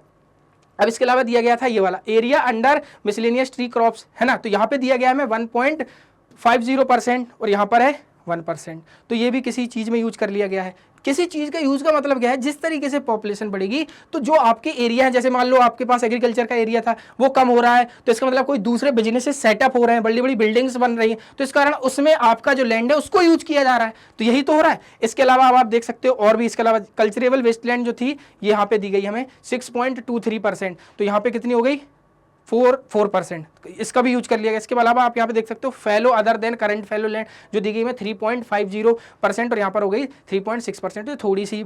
इसके अलावा 3.73% करंट फैलो था, तो यहाँ पे 4.9% हो गया। इसके अलावा नेट सोन एरिया जो दिया गया है, तो देखो यहाँ पे था 46.26%, यहाँ पे हो गया 45.5%, तो जो आप देख सकते हो नेट सोन एरिया है वो भी हमारा क्या है, घटा है। तो आप इस तरीके से अब आप समझ गए। अब देखो इन सब का घटने का सबसे बड़ा कारण है, जब पॉपुलेशन जितनी ज़्यादा बढ़ेगी उसकी डिमांड बढ़ेगी, तो डिफरेंट टाइप्स की इकोनॉमिक एक्टिविटीज़ होंगे। कोई एग्रीकल्चर कर रहा होगा, कोई उस एग्रीकल्चर को हटा के कोई बहुत अच्छे फार्म हाउस बना रहा होगा, क्लियर है, या फार्म हाउस नहीं बना रहा होगा तो कोई अच्छी इंडस्ट्री सेटअप कर रहा होगा, तो इन सारी चीज़ों में यूज़ किया जा रहा है। तो इसलिए कुछ बढ़ रहा है तो फिर कुछ घट रहा है। अब आप समझ गए, तो इसको अच्छे से चिपका लेना है ना। चिपकाना क्या है, वो तो बुक में पहले ही से चिपका हुआ है, तो उसको पढ़ लेना थोड़ा सा, जिससे समझ में आ जाए। अच्छा सर फॉरेस्ट ठीक है, करंट फैलो क्या है, ये है वो है। चलो अब हम चलते हैं आगे के टॉपिक। अब मैं आपसे अगला क्वेश्चन पूछ लूं कि the land use under pattern pasture has also decrease, तो वो डिक्रीज क्यों हुआ है? तो आपको पता है डिफरेंट टाइप्स की इकोनॉमिक एक्टिविटीज हुई है जिसके कारण वो एरिया जो है परमानेंट पास्चर का वो डिक्रीज हुआ है। Most of other than current fallow lands are either of poor quality, cultivation of such land is very high, ठीक है ना। क्या लिखा है? Most of the other than current fallow land are either of poor quality, cultivation of such land is very high। देखो आप current fallow land का भी परसेंटेज घटने का रीजन क्या था? उसका रीजन क्या है कि जो करंट फैलो लैंड है या तो वो कल्टीवेशन के लिए अच्छी नहीं, और अगर मान लो उसको अच्छा बनाया जाएगा तो उसमें बहुत ज्यादा कॉस्ट आएगा। यानी कि मान लो कोई अगर खराब लैंड है और उसको हम अच्छा बनाना चाहते हैं एग्रीकल्चर के लिए, तो उसमें बहुत ज्यादा पैसा लगेगा, तो वो भी बहुत कॉस्टली है, तो इसलिए फिर ये सारी चीजें नहीं करते। तो the pattern of net sown area are varies greatly from one state to another state. देखो नेट सोन एरिया मैंने क्या बोला आपसे, एक स्टेट से दूसरे स्टेट्स में अलग अलग हो सकता है। जैसे मैं बात करूं पंजाब में बहुत ज्यादा खेती होती है, तो भैया वहां का नेट सोन एरिया ज्यादा होगा। अब जैसे नॉर्थ ईस्ट इंडिया की बात करते हैं तो वहां पर आपको 10% ही नेट सोन एरिया देखने को मिलेगा, क्योंकि आपको पता है बहुत सारी चीजों पे डिपेंड करता है, फिजिकल फीचर्स पे, जैसे कि वहां की टोपोग्राफी क्या है, क्लाइमेट कंडीशंस कैसी हैं, इसके अलावा वहां की पॉपुलेशन डेंसिटी कैसी है, तो इन सब पे चीजें डिपेंड करती हैं। जहां पे जितनी ज्यादा पॉपुलेशन रहेगी बेटा, वहां पर उतनी ज्यादा एग्रीकल्चर वाली एक्टिविटी के लिए लैंड चाहिए होगी। सिंपल सी बात है, जहाँ पे नहीं होगी तो वहाँ पे उतनी कम चाहिए होगी, तो ये भी बहुत बड़ा रीजन होता है। तो जो फिजिकल फैक्टर्स होते हैं वो भी डिपेंड करते हैं नेट सोन एरिया के एक स्टेट से लेकर दूसरे स्टेट में। यहाँ पे दिया गया है हमें कि it is over 80% of the total area in Punjab and Haryana and less than 10% area in Arunachal Pradesh and Mizoram, Manipur and Andaman and Nicobar. यहाँ पे 10% ही नेट सोन एरिया है, लेकिन यहाँ पे आप बात करेंगे तो 80% नेट सोन एरिया। वो क्यों है अब आप समझ गए होंगे बहुत अच्छे से, क्योंकि फिजिकल फीचर पे डिपेंड करता है। अगला अब बात करते हैं कि मान लीजिए हमारी कंट्री में फॉरेस्ट कितने होने चाहिए। चलो बताओ कितने % फॉरेस्ट होना चाहिए हमारी कंट्री, पता है आपको? तो देखो बेटा फॉरेस्ट कितना होना चाहिए, बोले 33% हमारी कंट्री में 33% होना ही चाहिए, है ना। बोलो ये सर कहाँ लिखा है? तो जब नेशनल फॉरेस्ट पॉलिसी आई थी 1952 में, उसमें बताया गया कि भाई हमारी कंट्री में पास 33% फॉरेस्ट होना चाहिए, लेकिन अभी हमारे पास इतने तो है नहीं। अभी मैंने आपको पढ़ाया था कितने, तो याद रख लेना, अगर कभी पूछ लिया जाए रिक्वायर्ड कितना है हमारी कंट्री में या डिजायर्ड कितना होना चाहिए, कितना फॉरेस्ट एरिया, तो 33%। किस फॉरेस्ट पॉलिसी है? नेशनल फॉरेस्ट पॉलिसी यानी NFP 1952 में आती। पूछ लिया जाए कभी क्वेश्चन, नेशनल फॉरेस्ट पॉलिसी का भाई 1952 में, उसमें कितना बताया गया फॉरेस्ट एरिया कंट्री में होना चाहिए? मैंडेटरी 33%, लेकिन इतना भी हमारे पास है नहीं, यानी अभी हम आगे कंटिन्यू उसको कर लेंगे, है ना। Understand the significance essential. अब देखो मान लीजिए हमें ये 33% करने की जरूरत क्यों है, तो सबसे पहले एसेंशियल है maintenance the ecological balance. Ecological balance को मेंटेनेंस करता है कौन? Forest area. दूसरा the livelihoodness of millions of people who live on the fringes of these forest depend upon, बहुत सारे लोग जो फॉरेस्ट के आसपास रहते हैं, फॉरेस्टों में रहते हैं, उसके बगल वाले एरिया में रहते हैं, कहीं पर भी रहते हैं, तो उनका जो लाइवलीहुडनेस है, उनका पूरा जीवन उन्हीं के ऊपर डिपेंड रहता है। लेकिन अगर वो खत्म हो जाएंगे तो वो लोग कहाँ जाएंगे? तो इसलिए बहुत सारे लोगों का जीवन भी उसी फॉरेस्ट पे डिपेंड रहता है, क्योंकि वहां से वो बहुत सारे रॉ मटेरियल लेके आते हैं, मार्केट में बेचते हैं। ओके, अब दिया गया है waste land includes rocky, arid and desert area and under land put to other non agriculture uses including सेटरनेस रोड। देखो अब एक सीधी सी बात, जब वेस्टलैंड है, एग्रीकल्चर किया नहीं जा रहा है, तो उस पर बहुत डिफरेंट टाइप्स की चीजें की जाएंगी, जिसमें आपको पता ही क्या क्या हो सकता है। देखो रोड्स हो जा सकते हैं, रेलवेज हो सकते हैं, इंडस्ट्रीज हो सकती है, ठीक है ना। ये शायद यहाँ पे गलत लिखा है, सेटलमेंट भी हो सकता है, ठीक है ना। तो सेटलमेंट्स कर सकते हैं, बिल्डिंग्स बना सकते हैं, रोड बना सकते हैं, ब्रिजेस बना सकते हैं, सारी चीजें की जा सकती हैं वेस्ट एंड बैरन लैंड में। अब बोलो सर इतनी सब चीज क्लियर हो गई। नेशनल फॉरेस्ट पॉलिसी जो 1952 में आई थी उसमें 33% की बात की गई थी, इसके अलावा क्या क्या बोला गया था वो सारी चीजें हमें समझ में आ चुकी। अभी तक तो आपको एकदम मस्त समझ में आ गया होगा, तो इसलिए अब आपको क्या करना है बताओ, आपको पढ़ाई करते रहना है। अब देखो इसके अलावा अभी हमने ये कंटिन्यू कर ही लिया, ये हमें सब समझ में आ गया। अब मैं आपको पूछ सकता हूं कि देखो चलो सबकी बात हो गई, जैसे मैंने अभी रिसोर्सेज की बात की, उसमें कंजर्वेशन की बात की, कौन कौन सी प्रॉब्लम्स आ रही हैं, इसके बाद हमें कंजर्वेशन करना है। ऐसे आप जब लैंड पढ़ रहे हैं अभी हम, इसके अलावा जब आप सॉइल पढ़ोगे तो उसमें भी यही प्रोसेस की जाती है कि भैया उनको डिग्रेडेशन मतलब कैसे खत्म हो रहा है, लैंड डिग्रेड क्यों हो रहा है, इसके अलावा उसको कंजर्वेशन किस तरीके से किया जा सकता है, तो इसकी बात की। अब बात की जा रही है तो 95% ऑफ आवर बेसिक नीड्स, हमारी 95% जो बेसिक जरूरतें हैं वो किससे हो रही हैं? शेल्टर हो गया, क्लॉथ हो गया, ऑब्टेन्ड फ्रॉम लैंड, ये हमें लैंड से ही मिल रहा है, क्योंकि वहां पर एग्रीकल्चर एक्टिविटी की जा रही है, बहुत सारी चीजें की जा रही हैं जिससे हमें सारे प्रोडक्ट प्रोवाइड कर रहा है हमारा नेचर। इसके अलावा human activities has not only brought about degradation of land but have also aggravated he pace of nature forces to cause damage to land. तो भैया ह्यूमन एक्टिविटीज से तो हो ही रहा है, देखो नेचर से भी चीजें डिग्रेड होती हैं, ठीक है ना। नेचर भी चीजें डिग्रेड करता है, नहीं नेचर भी चीजों को बर्बाद करता है, बनाता भी है, लेकिन ह्यूमन बीइंग क्या कर रहे हैं? ह्यूमन बीइंग उससे ज्यादा स्पीड से उन सारी चीजों को खराब कर रहे हैं, इसीलिए तो ये बैलेंस बिगड़ रहा है, क्योंकि नेचर भी अपने आपस में चीजों को खराब कर देता है फिर बना देता है, क्योंकि नेचर तो नेचर है भाई, क्योंकि वो भगवान है। तो इसलिए हम भगवान नहीं है, हम तो क्या है, हम बर्बाद कर देते हैं और फिर बाद में सोचते रहते हैं अच्छा ऐसा हो गया क्या। तो इसलिए भैया जो ह्यूमन एक्टिविटीज है उनसे ज्यादा स्पीड में क्या हो रहा है? डिग्रेडेशन हो रहा है, ठीक है। नेचर तो करता ही है, लेकिन नेचर उसको हील भी कर देता है, लेकिन ह्यूमन एक्टिविटी हील नहीं करता, उसको ऐसे ही छोड़ देता है, तो इसलिए उससे बहुत सारी प्रॉब्लम्स हो जाती है, तभी लैंड डिग्रेडेशन हो रहा है। फिर हम कंजर्वेशन की बात करेंगे। तो अब देखो लैंड डिग्रेडेशन हो कैसे रहा है, तो सबसे पहले देखो इधर डिग्रेडेशन कैसे हो रहा है और उसको कंजर्वेशन में कैसे बदलेंगे। तो देखो सबसे पहले डिफॉरेस्टेशन। भैया मेरे भाई को चाहिए था एक अच्छा सा घर, भाई का नाम था पप्पू, पप्पू को चाहिए था बहुत अच्छा घर, क्योंकि पप्पू की होने वाली थी शादी। जब पप्पू की शादी होने वाली थी उसने यहाँ पे लगे हुए जो पेड़ थे उसने उनको निपटा दिया और बढ़िया सा उसने घर बनवा लिया। उसको नहीं पता डिफॉरेस्टेशन क्या होता है। अब देखो उसको नहीं पता था ना, लेकिन उसके पेड़ काटने से क्या होगा? इन्वायरमेंटल क्राइसिस होंगे कि नहीं, तो इसलिए भैया अफॉरेस्टेशन करना है। यहाँ वो पेड़ काट रहा है, अब उसका दिमाग बदला, उसने कहा अरे भाई मैंने तो यहाँ 5 पेड़ काट दिए थे, शादी के बाद उसको अच्छा लगा, उसने कहा नहीं अब हम यहाँ पर 50 पेड़ लगा देंगे। तो अफॉरेस्टेशन मतलब हम पेड़ को लगा रहे हैं और यहाँ पर कटिंग चल रही है। ओवर ग्रेजिंग, बहुत ज्यादा जानवर जब किसी जैसे मान लो कोई गाय भैंस बकरी जो भी हो, जब वहां से वो कोई चारा खाती है तो उसके साथ वो रूट के साथ वहां की सॉइल को उखेड़ लेती है, तो जिससे क्या होता है? ओवर ग्रेजिंग से भी क्या होता है? लैंड डिग्रेडेशन हो रहा है। मैनेजमेंट ऑफ ग्रेजिंग लैंड, हमें मैनेजमेंट करने की जरूरत होगी। इसके अलावा माइनिंग एंड क्वेरिंग, भैया जो माइनिंग की जाती है उससे भी लैंड डिग्रेडेड हो रहा है, हमें क्या करना है? उसमें रेगुलेटिंग करनी है। माइनिंग बंद नहीं कर सकते, क्योंकि आप रिसोर्सेस में बंद तो नहीं कर सकते, लेकिन हर चीज का ये क्या है? दूसरा सॉल्यूशन निकाला जा सकता है, चीजों को अच्छे से अच्छा किया जा सकता है। इसीलिए ओवर इरिगेशन जब होता है, बहुत ज्यादा इरिगेशन किया जाता है, तो उससे भी क्या होता है? इसके अलावा ड्रिप इरिगेशन, स्प्रिंकलर। तो देखो हम ड्रिप इरिगेशन सिस्टम की बात कर रहे थे, है ना। अब ड्रिप इरिगेशन सिस्टम इसलिए करना जरूरी क्योंकि लैंड डिग्रेडेशन में ओवर इरिगेशन हो रहा है, तो इसलिए हम ड्रिप इरिगेशन सिस्टम की बात करते हैं, यानी कि जिसमें हम ड्रिप इरिगेशन स्प्रिंकलर्स लगाते हैं। आप देखते हो अपने गाँव में वो बोलते हैं ना चिड़िया वर्षा हो रही है, तो वो क्या है? ड्रिप इरिगेशन स्प्रिंकलर्स जो लगाए जाते हैं उसके लिए हो रहा है। इसके अलावा मिनरल्स प्रोसेसिंग इंडस्ट्रीज हैं बहुत सारी जो मिनरल्स को प्रोसेस करती हैं अलग अलग फॉर्म्स में, उससे भी लैंड डिग्रेडेशन हो रहा है। मान लो सीमेंट की इंडस्ट्री, सुनना, अब उन्होंने कोई रॉक को तोड़ा, उसको पीसा और बनाया, अब उसको तोड़ने के बाद जो डस्ट उड़ी वो आसपास के लैंड पर फैल गई, जिससे वहाँ का लैंड डिग्रेडेड हो गया। इसलिए भैया तो क्या हो रहा है? ये डिग्रेड हो रहा है, तो हमें कंजर्वेशन में प्लांटेशन ऑफ शेल्टर बेड्स लगाने पड़ेंगे, ग्रोइंग थॉर्नी बुशेस, इन सब का काम करना पड़ेगा। बोले सर चलो ये तो सब ठीक हो गया। और क्वेश्चन आया 5 पॉइंट्स में कि चलो लैंड डिग्रेडेशन के कौन कौन से रीजंस है बता दो, तो हम 5 पॉइंट लिख देंगे और हो जाएंगे खुश, क्योंकि 5 नंबर मिल जाएंगे। बिल्कुल नहीं मिलेंगे 5 नंबर, क्योंकि ये 5 पॉइंट लिखने से 5 नंबर नहीं मिलने वाले। इसके अंदर भी आपको 2-2, 3-3, 4-4 पॉइंट लिखने पड़ेंगे, क्योंकि आप लॉन्ग आंसर लिख रहे हो, शॉर्ट थोड़ी। तो इसमें अपने आप थोड़ा सोच के और भी लिख लो। लिख सकते हो कि नहीं? बोले सर नहीं लिख सकते तो तुम पढ़ नहीं रहे हो, इसका मतलब है ना, इंस्टाग्राम चला रहे हो तुम आजकल। देखो अब आता है हमारा नेक्स्ट टॉपिक, क्योंकि इस चैप्टर में अभी तक हमने बात किस किस की थी? लैंड सबसे बड़ा रिसोर्सेस था इस चैप्टर का। दूसरा क्या है? सॉइल। तो अब हम बात करेंगे यहां पर सॉइल की। किसकी करेंगे? सॉइल की।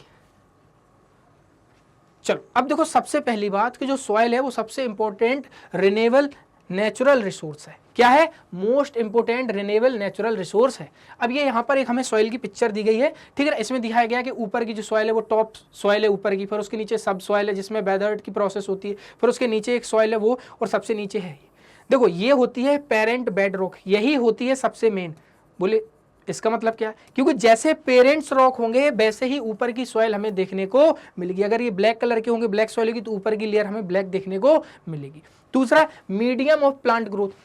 किसके लिए जरूरी है? प्लांट की ग्रोथ के लिए भी हमें सॉइल चाहिए। बोले हम प्लांट को पानी पिला देंगे जिंदा रहेगा, तो पानी पी के थोड़ी जिंदा रहेगा बेटा, उसको क्या चाहिए होगी? सॉइल भी चाहिए होगी। इसके अलावा support different types of living organism, इनको सपोर्ट करती है कौन? सॉइल। डिफरेंट टाइप्स के आप देखते हो इंसेक्ट्स, ये सारी चीजें कहाँ है? सॉइल में भी है। इसके अलावा इट इज लिविंग सिस्टम, या एक जिंदा सिस्टम। बोले सर सॉइल भी जिंदा, अगर जिंदा ना होती वो तो इतने सारे जो आप देख सकते हो इंसेक्ट हो गए, हम भी प्राणी लोग हो गए, किस पे जिंदा है? सॉइल पे, क्योंकि अगर उसमें एग्रीकल्चर एक्टिविटी नहीं होगी तो तुम खत्म हो जाओगे, ठीक है ना। तो भैया क्या है? इट इज लिविंग सिस्टम है, ठीक है ना। अब बोलो आते हैं, देखो relieve parents rock, bed rock, climate, vegetation and other form of life, time, important factors in the formation of soil. हमें पूछ लूं, बताओ वो कौन कौन से इंपोर्टेंट फैक्टर है फॉर्मेशन ऑफ सॉइल के बनने के लिए? वो कौन कौन सी बहुत सारी जरूरती चीजें हैं। सबसे पहले हमें क्या क्या चाहिए होगा? फैक्टर्स। देखो in the other forms of life, देखो रिलीफ कैसी जगह है, दूसरा पेरेंट्स रॉक कैसे हैं, बेड रॉक कैसे हैं, क्लाइमेट कंडीशन कैसी है। तो ये सारे फैक्टर्स होते हैं जिससे हमें पता चलता है कि सॉइल कैसी है, फॉर्मेशन कैसे होगा सॉइल का। जैसे हम फैक्टर्स बात कर रहे थे लैंड के लिए, वैसे ही सॉइल के लिए भी बात की जा रही है। तो ये देख लो यहाँ पे इस पिक्चर वहाँ पे बनी हुई है। ओके, चलो हम चलते हैं अब आगे वाले टॉपिक पे। तो समझ गए सॉइल क्यों जरूरी है? क्योंकि सॉइल नहीं है तो फिर सोहन नहीं है, सोहन नहीं है तो सोहन तो रहेगा नहीं, क्योंकि सॉइल जब होगी नहीं तो सॉइल निपट जाएगा, सोहन निपट जाएगा और ऊपर पहुंच जाएगा। तो सॉइल पर ही सारी वो चीजें होती हैं जिसपे हम डिपेंड रहते हैं, जो भी प्रोड्यूस होता है वो। चलो अब चलते हैं आगे। अब देखो on the basis of factors, जो अभी मैंने फैक्टर्स बताए थे आपको सॉइल के, उस पर बहुत सारी सॉइल्स नई नई हमें देखने को मिलती हैं। क्योंकि जैसे जैसे मैंने क्या कहा, factors of responsible for the soil formation, मिट्टी के बनने के लिए वो कौन कौन से फैक्टर्स हैं? सबसे पहला कलर, थिकनेस, कलर कैसा होगा, थिकनेस कैसी होगी, टेक्सचर कैसा होगा, एज कैसी होगी, chemical and physical properties the soil of Indian classified in the different types. इन सब के बेसिस पर हम इंडिया में जो सॉइल पढ़ रहे हैं अपनी एनसीईआरटी बुक में, वो हमें ये 6 दी गई हैं। कौन कौन सी हैं? Alluvial soil, black soil, red and yellow soil, laterite soil, arid soil और फॉरेस्ट सॉइल। इन सब का यहाँ पर हमें मैप दिया गया है। तो देखो यहाँ पे आप जैसे देख सकते हो, ये वाली जो फॉरेस्ट सॉइल है, ये देखो यहाँ के कुछ एरिया यहाँ पे, कुछ यहाँ पे, ठीक है ना, ये फॉरेस्ट सॉइल होगी। एलुवियल सॉइल तो northern plains of India, narrow corridor of Gujarat, इधर साइड, ये देखो हमें क्या देखने को मिलती है, ये पूरी की पूरी क्या है हमारी? Alluvial soil. अब आ जाते हैं रेड एंड येलो सॉइल। तो देखो रेड एंड येलो सॉइल यहाँ पे है, कुछ यहाँ पे, कुछ यहाँ पे। ब्लैक सॉइल, ये देखो पूरा एरिया जो है वो ब्लैक सॉइल का है। लेटेराइट सॉइल आपको देखने को मिल रही है, देखो यहाँ पे कुछ थोड़ी सी देखने को मिल रही है। इसके अलावा एरिड सॉइल, एरिड सॉइल हमें पता है कहाँ पे मिलती है? Western part of Rajasthan. तो इन सब की बात की जाती है। ओके, चलो अब हम आगे के टॉपिक की बात करते हैं आप सभी लोगों से। चलिए जल्दी से देखते हैं आगे के टॉपिक को। तो देखो हमने इतनी सारी सॉइल की बात की क्योंकि उनके फॉर्मेशन के लिए फैक्टर डिपेंड करते हैं। इसके अलावा जब हम बात करते हैं कि इंडिया में सॉइल्स को कितने टाइप्स में क्लासिफाइड किया गया है, number 1 alluvial soil, number 2 black soil, number 3 red and yellow soil, laterite soil, arid soil और फॉरेस्ट सॉइल। तो इन सब सॉइल की बात की गई और इस मैप में हमें बहुत अच्छे से दिख रही थी, जो मैं आपको समझा चुका हूं। अब हम हर एक सॉइल का क्लासिफिकेशन पढ़ेंगे पूरा, वो कहाँ मिलती है, क्या क्या उसमें डिफिशियंसी होती है, कौन कौन सी एग्रीकल्चर की वहाँ पर क्रॉप ग्रो की जाती है, तो इन सब की बात की जाती है। तो सबसे पहली सॉइल की बात करते हैं एलुवियल सॉइल। सबसे पहले हम देखते हैं एलुवियल सॉइल। ये देखो भैया एलुवियल, मैप के साथ में ही पढ़ते रहेंगे तो हमें याद हो जाएगा। सबसे पहली बात, most widely spread and important soil, सबसे ज्यादा इंपोर्टेंट और मोस्ट वाइडली स्प्रेड सॉइल है कौन सी? Alluvial soil. पॉइंट कभी पूछ लिया जाए एमसीक्यू में बता देंगे हम।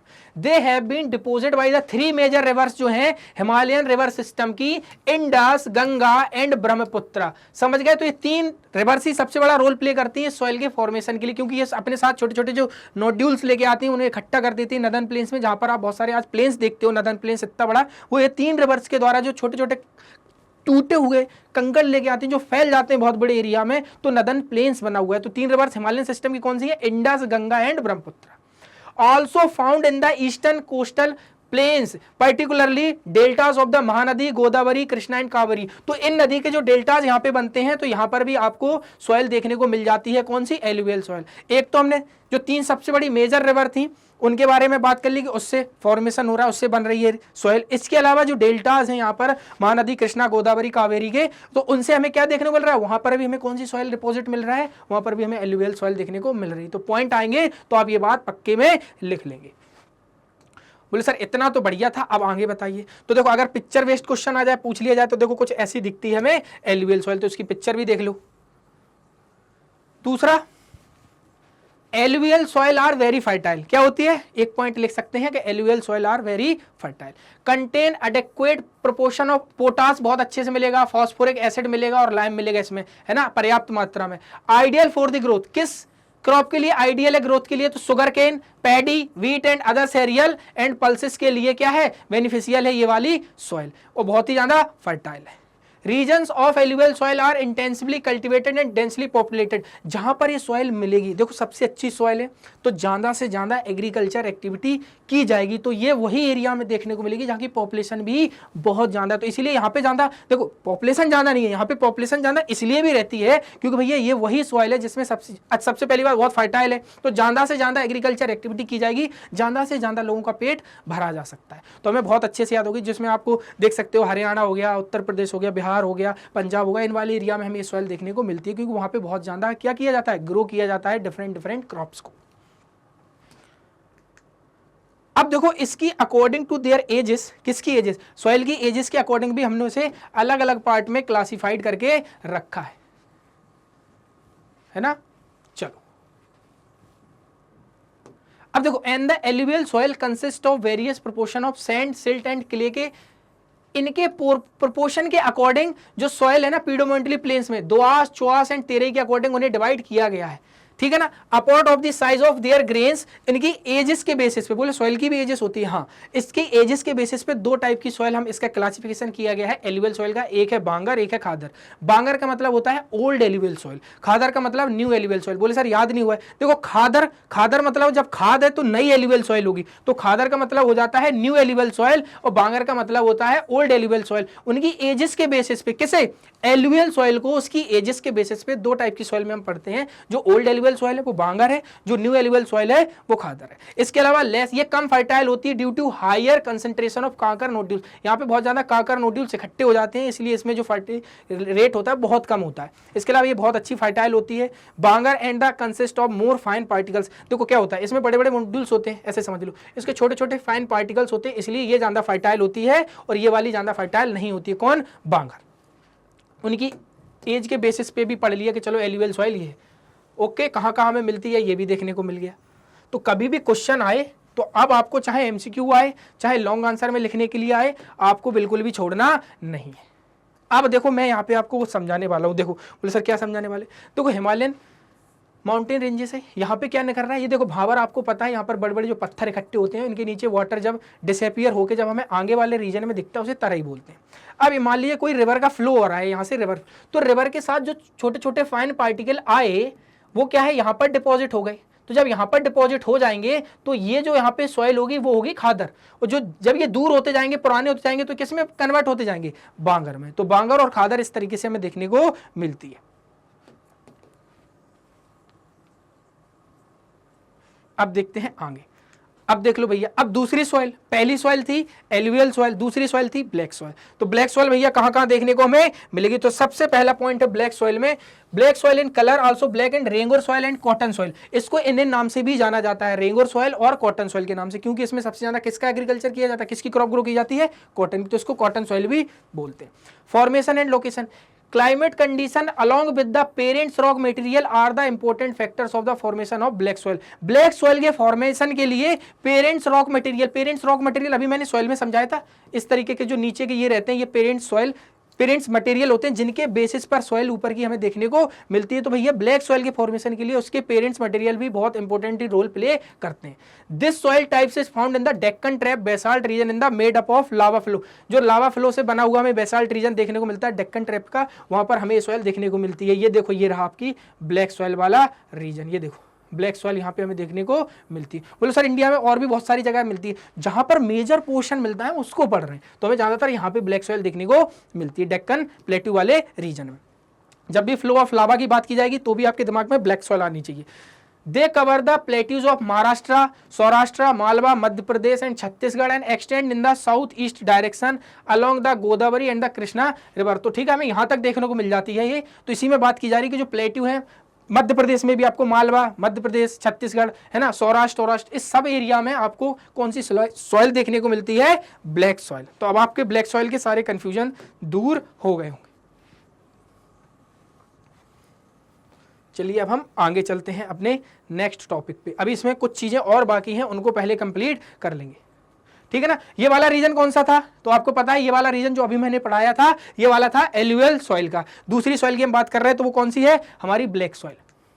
अब ब्लैक सॉइल कि कुछ और पॉइंट्स हमें याद होने चाहिए, क्योंकि जब हम आंसर लिखेंगे तो हमें बहुत सारे पॉइंट्स के बारे में पता होगा, तभी तो हम लिख पाएंगे कुछ ही points. Black soil are made up of extremely fine clay material. जो ब्लैक सॉइल होती है वो बहुत एक्सट्रीमली फाइन क्ले मटेरियल से बनी हुई होती है। Well known for their capacity to hold moisture. अब पूछ लीजिए वो कौन सी सॉइल इसके अंदर बहुत अच्छी कैपेसिटी होती है मॉइस्चर को होल्ड करने की, तो आंसर होना चाहिए black soil.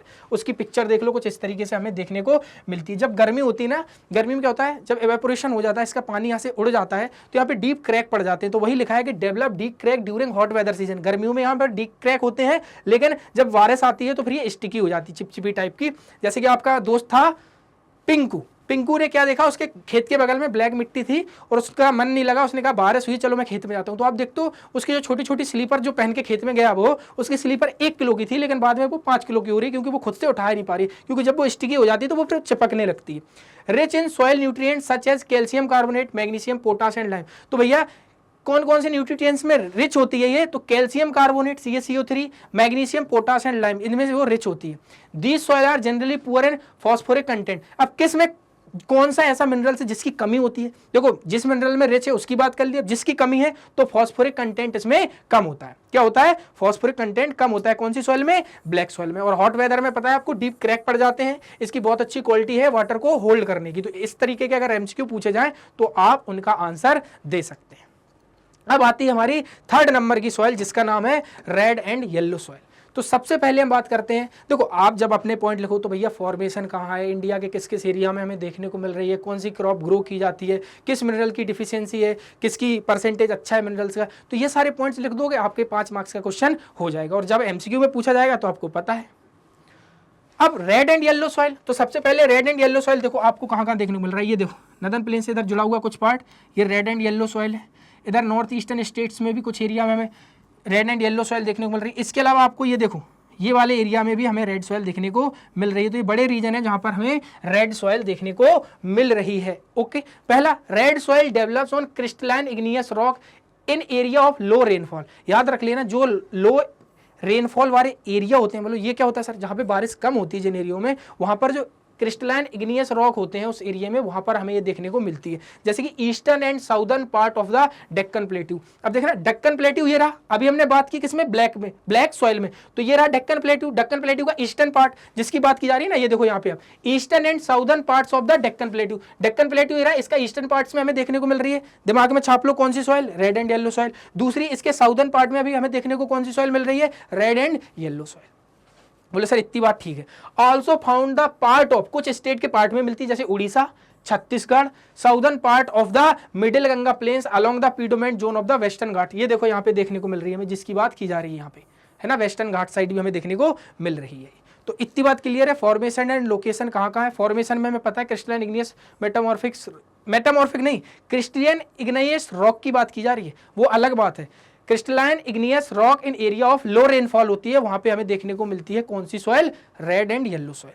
Reddish in colour, reddish in colour में कब होती है, due to diffusion of iron in crystalline metamorphic rocks, जब डिफ्यूजन होता है आयरन का, है ना, तब हमें देखने को मिलती है कलर एंड रेडिश में। लेकिन जब येलो देखने को मिलती है, ये भी तो हाइड्रेटेड फॉर्म होता है, यानी कि जब इसमें पानी पड़ जाएगा सॉइल में तो इसका कलर येलो हो जाएगा, जब तक नहीं है तब तक इसका कलर हमें रेड देखने को मिलता है। तो रेड कलर क्यों, क्योंकि आयरन की प्रेजेंस हमें वहाँ देखने को मिलती है। लेकिन जब वो हाइड्रेटेड हो जाती है, तब पानी के संपर्क में जब आती है टच में, तो फिर वो किस कलर में हो जाती है, येलो।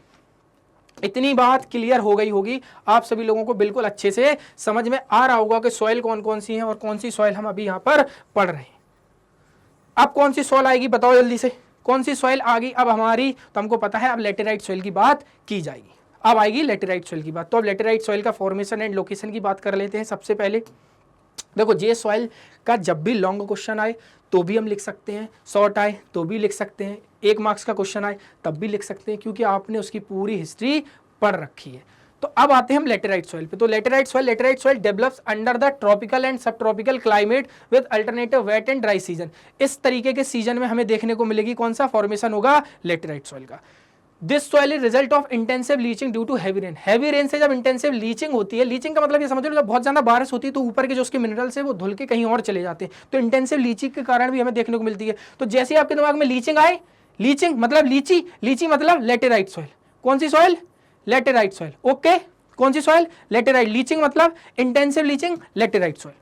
क्लियर है। दूसरा लेटेरिक सॉइल है ना, lateritic soil are mostly deep to very deep acidically generally deficit in plant nutrition. ठीक है, ये चलो ठीक है सर, कोई दिक्कत नहीं थी। Occur mostly in southern states, Western Ghats region of Maharashtra, Odisha and some part of the Bengal and north eastern states. अब देखो इसकी लोकेशन कहाँ कहाँ, देखो आपको यहाँ पे देखने को मिल रही है लेटेराइट सॉइल। ये देखो आपको वेस्टर्न पार्ट्स में भी देखने को मिल रहा है, कुछ यहाँ पे भी देखने को मिल रहा है इसका पार्ट, और यहाँ पे भी आप देख सकते हो कुछ पार्ट ये रहा यहाँ पे हमारा। तो इनकी बात की जा रही है, यहाँ पे भी कुछ थोड़ी बहुत देखने को हमें मिल जाती है। कौन सी सॉइल, लेटेराइट सॉइल। तो लिखा है ना वेस्टर्न घाट्स रीजन, महाराष्ट्र, उड़ीसा, उड़ीसा के पार्ट में भी देखो देखने को मिल रही है। Some part of West Bengal, West Bengal के पार्ट में भी हमें देखने को मिल जाती है, क्योंकि ये रहा ना इधर साइड वेस्ट बंगाल। इसके अलावा बोली जा रही है north east region, north east region में भी हमें देखो देखने को मिल रही है ये वाली सॉइल। तो कौन सी सॉइल है, लेटेराइट सॉइल। इंटेंसिव लीचिंग की बात की जाएगी, लेटेराइट सॉइल। इतनी बात तो क्लियर होगी। चलो आगे देखते हैं और क्या। अब कैरेक्टरिस्टिक क्या है इसमें, तो देखो यहाँ पे सबसे पहला ये सॉइल इसलिए भी जानना जरूरी है क्योंकि आपको पता है सभी लोगों ने खाए हैं ना काजू, काजू खाए कि नहीं।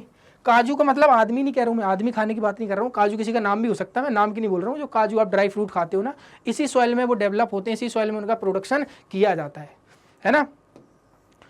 बोले सर चलो ठीक है। देखो सबसे पहले इस तरीके की इमेज हमें देखने को मिलती है ना, लेटेराइट सॉइल कुछ इस तरीके से देखने को मिलती है। और ये रहा यहाँ पे कैज्यू है ना, जो काजू लगा होता है पेड़ में, वो कुछ इस तरीके से होता है।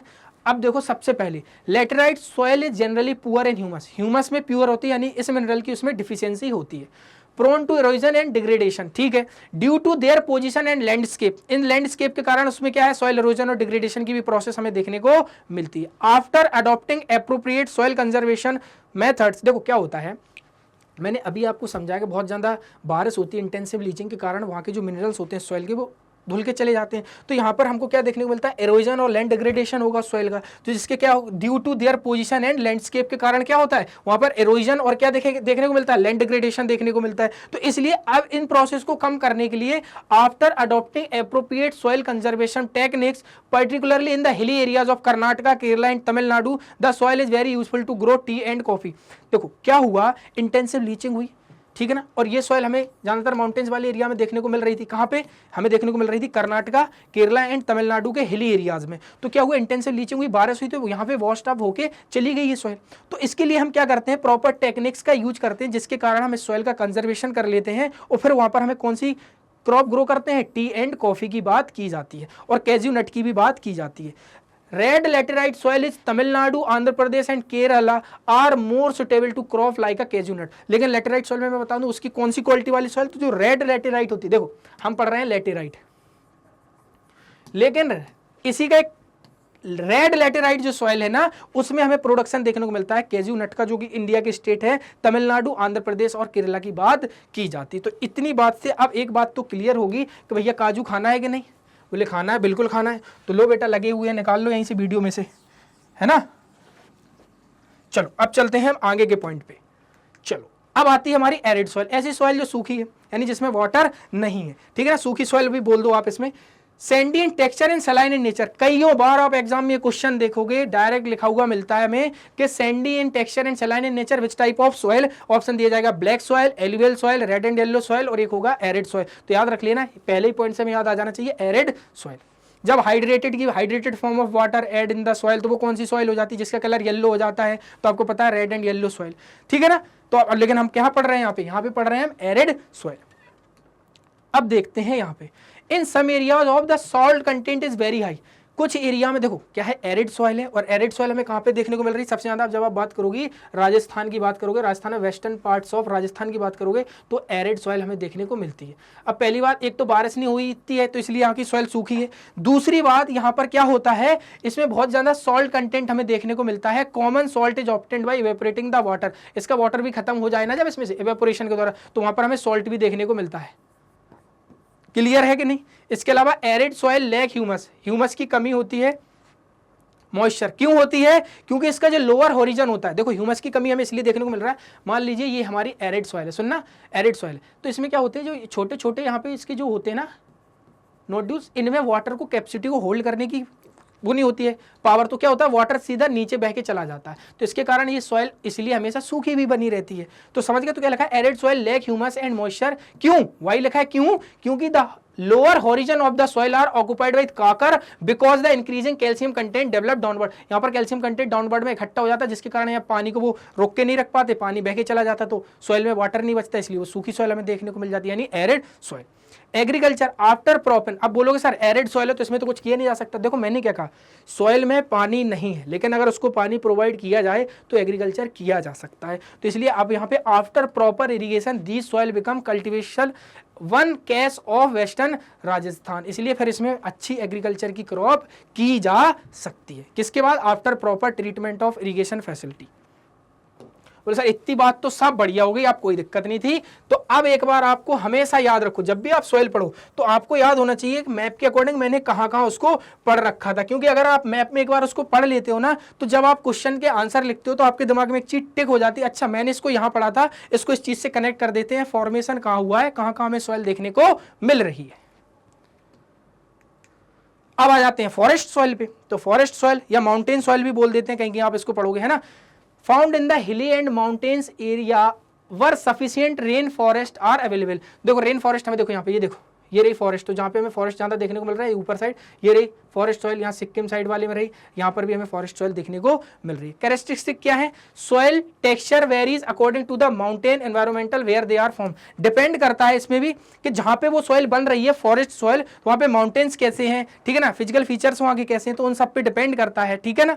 इसके अलावा loamy and silty in the valley side, loamy और जो सिल्टी होती है हमें देखने को मिलती है, उसका लोम और सिल्टी जो उसका टेक्सचर होता है वो हमें वैली साइड देखने को मिलता है। Course grand in the upper slope, और कोर्स ग्रेन्ड होते हैं वो हमें अपर स्लोप में देखने को मिलते हैं। ऐसे समझ लो, जैसे मान लो तो ऊपर साइड जो हमें देखने को मिलेगी वो थोड़े बड़े बड़े पार्टिकल्स में देखने को मिलेगी, नीचे साइड जब वो आती है तो हमें किस टाइप की देखने को मिलती है, वैली साइड में, है ना, क्योंकि ये वैली होगी यहाँ पे, तो वैली साइड में हमें किस तरीके से देखने को मिलती है, लोमी एंड सिल्ट टाइप की देखने को मिलती है। लेकिन यहाँ पर अपर साइड में हमें यही सॉइल फॉरेस्ट सॉइल कैसी देखने को मिलती है, कोर्स ग्रेन टाइप की सॉइल देखने को मिलती है ना। अब आ जाते हैं आगे, अब देखो forest soil in the snow covered areas of Himalayas the soil experience denudation and are acidic with low humus content, देखो ये सॉइल कहाँ पे मिल रही है, माउंटेन्स पे, माउंटेन्स पे आपको पता है स्नो कवर्ड होता है, तो जब स्नो में कवर्ड हो जाता है तो ये टूट टूट के एसिडिक फॉर्म्स में और लो कंटेंट हमें इसको में देखने को मिल जाता है, क्योंकि इसमें तब एग्रीकल्चर एक्टिविटी थोड़ी हो रही होती है, क्योंकि बर्फ में दबी हुई है, दबे होने के कारण क्या होता है उसमें लो ह्यूमस देखने को कंटेंट हमें देखने को मिलता है। These soil found in the lower part of the valley, particularly on the river terrace and the alluvial fens are fertile, जो हमें वैली टाइप में देखने को मिलती है, क्योंकि ऊपर साइड तो कोर्स ग्रेन थे, ठीक है ना, तो उसमें इतनी अच्छा एग्रीकल्चर एक्टिविटी नहीं थी, लेकिन जब हमें वैली साइड देखने को मिलती है रिवर टेरेसेस, तो हमें ये बहुत ही ज्यादा फर्टाइल देखने को मिलती है। कहा लिखा है the soil found in the lower part of the valley particularly on the river terraces and alluvial fens are fertile, जो हमें बहुत ही ज्यादा फर्टाइल देखने को मिलते हैं। अब बचता है हमारा जो सबसे लास्ट टॉपिक है वो है सॉइल। देखो हमने सॉइल की सब बात कर ली, हमारी कंट्री में कितने टाइप की सॉइल्स हैं, कहाँ कहाँ हैं, वो सब की बात कर ली। लास्ट में एक ही टॉपिक बचता है कि सॉइल इरोजन क्या है और उसको कंजर्वेशन किस तरीके से किया जा सकता है। देखो सॉइल इरोजन का सिंपल सा मतलब है, मान लिया आपके घर के पास में कोई ऊंची जमीन थी, सुनना, आप जब छोटे थे आप उसको देखते थे रोज, लेकिन आफ्टर 10 या 20 साल बाद अगर वो 5 फीट ऊपर थी तो आज हमें वो 3 ही फीट दिख रही। तो बकाया की 2 फीट कहाँ चली गई? वो एक जगह से पानी के साथ बह के, हवा के साथ बह के एक जगह से दूसरी जगह शिफ्ट हो गई। इसी को बोलते हैं सॉइल इरोजन, यानी सॉइल का एक जगह से दूसरी जगह पर ट्रांसफर होना सॉइल इरोजन हो सकता है वो वाटर के द्वारा हो, विंड के द्वारा हो, है ना, इस तरीके से वो एक जगह से दूसरी जगह पहुंच गई। तो व्हाट इज सॉइल इरोजन? तो the denudation of the soil cover and subsequently wash down in the described as a soil erosion. एक जगह से दूसरी जगह बहकर चली गई, यानी कि वो उसकी एक लेयर यहां से वहां तक खत्म हो गई, इसी को बोलते हैं soil erosion. Use of soil erosion, देखो सॉइल इरोजन ह्यूमन एक्टिविटी से भी हो रहा है, नेचर फोर्सेस से भी हो रहा है। मैंने क्या कहा है, नेचर अपने आप को अगर बिगाड़ रहा है खुद से तो वो अपने आप को बना भी रहा है, लेकिन ह्यूमन फैक्टर्स बहुत स्पीड के साथ उस चीज को खत्म कर रहे हैं। जितनी स्पीड से नेचर उसको बना नहीं पा रहा है, तभी तो ये प्रॉब्लम्स क्रिएट हो रही हैं, क्योंकि नेचर तो हील कर लेता है। तो वही बोला है कि नेचर तो क्या कर रहा है, देखो हमारी एक्टिविटी कौन कौन सी है जिनसे सॉइल इरोजन हो रहा है, तो ये हम डिफॉरेस्टेशन कर रहे हैं, ओवर ग्रेजिंग कर रहे हैं, construction and mining, defective farming methods use कर रहे हैं ना। ये मेथड लिखा है यहाँ पे, ये आपको लगा सर ये क्या लिखा हुआ है यहाँ पे, सबसे पहले इसको इरेज कर लेते हैं। इतनी बात तो क्लियर है कि नहीं है? देखो ये लिखा है हमारा मेथड, है ना, ये मेथड। अब देखो यहाँ पे क्या बोला है, ह्यूमन एक्टिविटी से वो कौन कौन से मेथड हैं जिससे सॉइल इरोजन हो रहा है, और natural forces wind, glacier and water leads to the soil erosion. तो सॉइल इरोजन क्या हो रहा है, मैंने कहा जैसे मान लो आपके घर के पास में वो एक कोई खेत था, उसमें 5 फीट ऊपर क्या थी, सॉइल थी, लेकिन जब आप छोटे थे, लेकिन अब आप बड़े हो गए तो उसमें 3 फीट सॉइल बची, तो बकाया की 2 फीट सॉइल कहाँ चली गई, वो एक जगह से दूसरी जगह पानी के द्वारा बह के, हवा के द्वारा उड़ के चली गई, तो उसको सॉइल इरोजन बोलते हैं। तो सॉइल इरोजन भी 2 तरीके से हो रहा है, एक ह्यूमन एक्टिविटी से हो रहा है, दूसरा नेचुरल फोर्सेस से हो रहा है। देखो बेटा, जो नेचुरल फोर्सेस से हो रहा है नेचर तो उसे ठीक कर दे रहा है, लेकिन जो ह्यूमन एक्टिविटीज हो रहा है वो इतना ज्यादा हो रहा है कि वो सही हो ही नहीं पा रहा है, इसलिए ये सारी प्रॉब्लम्स हमें देखने को मिल रही हैं। ओके, चलो अब चलते हैं हम आगे के टॉपिक पे। तो सबसे पहला हम जब इरोजन में पढ़ते हैं तो गली इरोजन क्या है, अब इरोजन के अंदर भी पढ़ेंगे ना कैसा कैसा इरोजन है।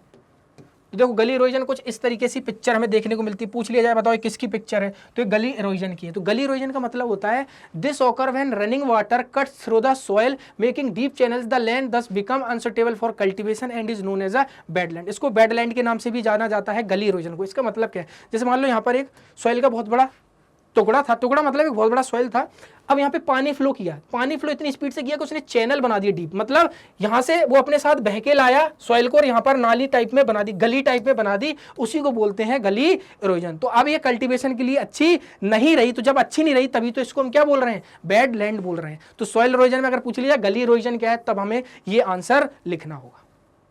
बोले सर ये भी तो चलो ठीक है कोई दिक्कत नहीं, वैसे आपकी वो गाँव वाली गली होती है ना, ऐसी समझ लो खेत वाली गली है।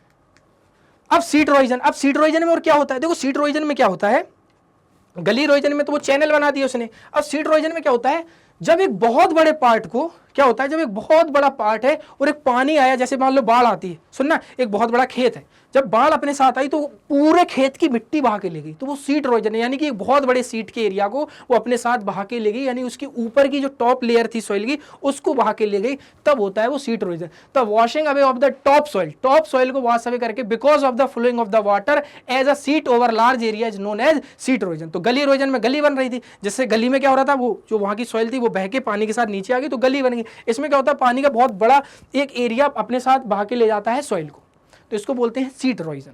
तो विंड, गली इरोजन, सीट इरोजन। अब कौन सा इरोजन बचा सर, तो देखो ये होता है विंड इरोजन, यानी कि विंड, अब देखो आप बहुत सारे देखते होंगे आपने, कई बहुत सारे माउंटेन्स या आपके घर के आसपास में जो हिली एरियाज वाले एरिया होते हैं, तो आप देखते हो मान लो इस तरीके की लाइंस हमें उसमें देखने को क्यों मिलती हैं, बहुत तेज आंधी चली, यहाँ की सॉइल थी तो आंधी ने इस सॉइल को काट दिया, पानी से नहीं बाई विंड काटा है, तो इसलिए विंड इरोजन, यानी हवा ने उस लेयर को काट दिया है, तो उसी को बोल रहे हैं विंड इरोजन, क्योंकि ये हवा से कट के एक जगह से दूसरी जगह पहुंच चुकी है, तो इसको बोल रहे हैं इरोजन। इरोजन का मतलब क्या होता है, एक जगह से कोई भी चीज दूसरी जगह पहुंच जाए। बोले हम लेके जा रहे हैं क्या ट्री में, बिल्कुल नहीं लेके जा रहे हैं, क्या जा रहा है, ह्यूमन फैक्टर से तो जा ही रहा है, लेकिन साथ ही साथ में नेचुरल फैक्टर भी डिपेंड कर रहे हैं। तो when the winds blow away the top layer, जब हवा अपने साथ क्या करती है, wash away, blow away the top soil is known as the wind erosion. इसमें वही गाना मैं चली, है ना, तो बेटा वही होता है कि हवा अपने साथ लेके चली जाती है इनको, तो ये यहां से चले जाते हैं। अब आता है कि सॉइल कंजर्वेशन किस तरीके से हमें करना है। बोलो सर ये क्या होता है? तो देखो हमने सॉइल अभी जिस तरीके से इरोजन हुआ, अब उसको बचाने के कौन कौन से तरीके यूज करेंगे। कंजर्वेशन का मतलब होता है उसको किस तरीके से बचाएं, क्योंकि अगर मान लो बहुत अच्छी सॉइल थी, सुनना मेरी बात, बहुत अच्छी सॉइल थी और वो एक जगह से दूसरी जगह चली गई, तो उस सॉइल पे एग्रीकल्चर एक्टिविटी नहीं होगी, होगी भी तो उतना ज्यादा प्रोडक्शन हमें नहीं मिलेगा। तो इसलिए उसको कंजर्वेशन किस तरीके से किया जा सकता है, तो 4-5 मेथड्स हम यूज करते हैं, और भी मेथड्स होते हैं, मैं ये नहीं कह रहा हूं। तो यहां पर हमको 4 मेथड्स की बात करेंगे। सबसे पहला कॉन्टूर प्लॉगिंग। बोलो क्या होता है? जब आप कॉन्टूर लाइंस पढ़ते हो, ऐसे कोई भी देखिए कॉन्टूर्स लाइन, जब आप बुक पढ़ोगे तो आपको पता होगा ये कॉन्टूर्स लाइंस होती हैं। तो कॉन्टूर्स लाइंस पे कुछ हम इस तरीके का करते हैं कि जिससे जो वाटर का फ्लो होता है वो कम हो जाए और यहाँ पर एग्रीकल्चर एक्टिविटी की जा सके। तो उसी की बात की जा रही है, काउंटर प्लॉगिंग करके भी हम सॉइल कंजर्वेशन कर सकते हैं। देखो कुछ ये देख रही है, देखो ये कॉन्टूर लाइंस टाइप की बनी हुई ना, देखो ये पिक्चर में काउंटर प्लॉगिंग, ये देखो है ना। इससे क्या होता है, मान लो देखो काउंटर प्लॉगिंग से होगा क्या, सुनना मेरी बात। मान लो वाटर का एक बहुत स्पीड के साथ फ्लो कर रहा है, अगर मान लो वाटर आया और उस फ्लो के साथ अपने साथ बहा के ले गया, तो इस एरिया को बहुत स्पीड के साथ बहा के ले जाएगा। लेकिन अब हम अगर हमने कॉन्टूर लाइन बना दी तो इससे क्या होगा, वाटर यहां से आएगा, उसकी स्पीड स्लो हो जाएगी, जिससे क्या होगा, यहां की सॉइल बह के नहीं जाएगी। तो इसलिए इसको contour plogging. When one plough along the contour lines is called contour plogging. जब एक कॉन्टूर लाइंस के अलोंग प्लाउ कर दिया जाता है तो उसको कॉन्टूर प्लॉगिंग बोल जाता है। It decreases the flow of water and down the slope and thus help is the soil conservation. ये सॉइल कंजर्वेशन को भी इंक्रीज करता है। ओके तो एक पॉइंट तो चलो हो गया सर, काउंटर प्लॉगिंग कर सकते हैं सॉइल कंजर्वेशन में। बोले सर और क्या कर सकते हैं हम, तो और क्या कर सकते हैं वो देखिए अभी आप। दूसरा पॉइंट अब हम क्या कर सकते हैं, ये टेरेस फार्मिंग, यानी कि टेरेस फार्मिंग। पहला काउंटूर प्लॉगिंग, दूसरा टेरेस फार्मिंग। ये देखो टेरेस फार्मिंग आपको दिख रही, बोले सर किसके लिए बनाया, अच्छा लग रहा है क्या देखने को? नहीं, देखो क्या होता है, जब आप कोई भी एक माउंटेन्स है उसको कट कर देते हो स्टेप्स में, स्टेप्स बना देते हो, काउंटूर टाइप सॉरी टेरेस टाइप की बना देते हो ना, छत टाइप, तो क्या होता है जो पानी आता है ना तो वहां पे बह के एकदम स्पीड से नहीं जाता है। तो अब पानी जब धीमे धीमे जा रहा होगा तो यहाँ पर आप कोई भी क्रॉप ग्रो कर सकते हो, जिससे क्या होगा, एग्रीकल्चर भी हो जाएगा, लोगों के लिए फ्रूटफुल काम भी हो जाएगा वहां पर, है ना। इससे क्या होगा कि इरोजन नहीं होगा, तो कंजर्वेशन हो रहा है। तो इसलिए टेरेसेस बना दी जाती हैं। तो ये ज्यादा आपको हिली एरियाज में देखने को मिलेगी, जब आप कभी उत्तराखंड घूमने जाओगे तो वहां पर आपको ये देखने को मिल जाएगा। When steps are cut out the slope of the hilly making terraces it reduce the soil erosion. वहां भी सॉइल इरोजन कम हो रहा था, यहाँ भी सॉइल इरोजन हो रहा है, तो हम सॉइल कंजर्वेशन की बात कर रहे हैं। तो इस तरीके की अगर पिक्चर देखने को मिले, ये क्या है तो याद रख लेना, ये टेरेस फार्मिंग है जो हिली एरियाज में की जाती है। अगला मेथड स्ट्रिप क्रॉपिंग। इसका सिंपल सा मतलब है हमने एक क्रॉप के बीच में दूसरी क्रॉप लगा दी, समझ रहे हो, दूसरी क्रॉप लगा दी, एक क्रॉप लगी थी उसके बगल में दूसरी क्रॉप लगा दी। जिससे क्या होता है ना, मान लो अगर एक क्रॉप छोटी लगी है, एक क्रॉप की हाइट जो ज्यादा है और हवा बहुत तेजी के साथ अगर चली, तो इससे क्या होगा, ये वाली क्रॉप बर्बाद भले हो जाएगी लेकिन ये वाली क्रॉप बच जाएगी। यानी हमने स्ट्रिप क्रॉपिंग कर ली, उसको स्ट्रिप फार्मिंग बोल रहे हैं। तो वह strip of grass are grown between the strip of crops, it's known as strip cropping, it's break down the spread of the winds. देखो क्या होता है, मान लीजिए आपने कहा चलो सर ठीक, आपने यहाँ पे कोई बड़ी वाली घास लगा दी, सुनना, बड़ी वाली घास लगा दी, लेकिन यहाँ पर आपने अपनी क्रॉप लगा दी। अब हवा जब चलेगी बहुत फोर्स के साथ तो इसको तोड़ सकती है वो, लेकिन इसको नहीं तोड़ेगी क्योंकि ये पहले से ही नीचे साइड है। तो इसलिए इसको हमने स्ट्रिप लगा दी ना जी, किसकी ग्रास की स्ट्रिप्स लगा दी, जिसके कारण क्या हुआ है, जिसके कारण जो हमारी फसल थी वो बर्बाद नहीं हुई है। तो इसको बोलते हैं strip cropping. Contour ploughing, terrace farming, strip cropping. बोलो सर अभी भी कुछ बचा है, थोड़ा सा और बचा है, एक और बताया शेल्टर बेल्ट। बोलते इसका मतलब क्या है, शेल्टर बेल्ट का मतलब होता है, जैसे मान लो आपका एक खेत था, ठीक है ना, वैसे तो अभी होगा नहीं क्योंकि पापा का होगा वो, तुम्हारे पास तो वैसे भी कुछ है नहीं, पढ़ना तुम्हें है नहीं, बेटा पढ़ाई कर लो, नहीं पापा खेत भी नहीं देंगे तुम्हें, है ना, बैत जरूर रोज सुबह शाम बजाएंगे तुम्हें जब पढ़ोगे नहीं तो देखो क्या होता है, ये खेत हो, हमने इसकी बाउंड्री थी यहाँ पर सब जगह प्लांट लगा दी, क्या लगा दिए, प्लांट लगा दी। इससे क्या होगा, कोई भी हवा बहुत स्पीड के साथ आएगी तो इन जो बड़े बड़े प्लांट्स यहाँ पे लगे हैं उनको प्रॉब्लम क्रिएट करेगी, तो यहाँ की जो क्रॉप होगी वो तो बच जाएगी, क्योंकि वो जो बहुत स्पीड के साथ एयर आ रही है वो इन प्लांटों को तो हार्म करेगी, लेकिन वो प्लांट इस हवा को डाइवर्ट कर देंगे, जिससे यहाँ पर जो आपकी क्रॉप है वो खराब नहीं होगी। तो इसी को बोलते हैं शेल्टर बेल्ट्स बना देना। When tree are plant into a row, एक रो में ट्री को प्लांट्स कर दिए जाते हैं, दिख रहे होंगे ना, यहाँ पे देखो क्रॉप लगी और यहाँ पर, ठीक है ना। तो अब देखो भैया, तो हमें पता चला कि वो 4 मेथड्स कौन कौन से थे, काउंटूर प्लॉगिंग क्या थी, टेरेस फार्मिंग क्या थी, स्ट्रिप क्रॉपिंग क्या थी और शेल्टर बेल्ट्स क्या थे। तो इस सॉइल कंजर्वेशन के लिए ये सारी टेक्निक्स का यूज किया जाता है। तो अब भी कभी भी कंजर्वेशन से रिलेटेड आए, सॉइल कंजर्वेशन से रिलेटेड, तो ये सारे पॉइंट्स हमें लिखने हैं। समझ गए कि नहीं बेटा? चलो अब चलते हैं आगे। तो अब क्या हुआ, हमारी थ्योरी चैप्टर नंबर 1 ज्योग्राफी की क्लास 10th की कंप्लीट हो चुकी है। हम नेक्स्ट वीडियो में इसी चैप्टर के पीछे जो एक्सरसाइज दी गई है एनसीईआरटी बुक में उनको सॉल्व करेंगे। तो इस वीडियो को आपको भी देखना है, मम्मी पापा को भी दिखा दो, बहुत अच्छी बात, अपने दोस्तों को भी दिखा दो। तो उम्मीद करता हूं ये वीडियो आपको पसंद आया होगा। वीडियो पसंद आए तो वीडियो को लाइक करें, चैनल को सब्सक्राइब करें। तब तक के लिए मिलते हैं नेक्स्ट वीडियो में। Thank you.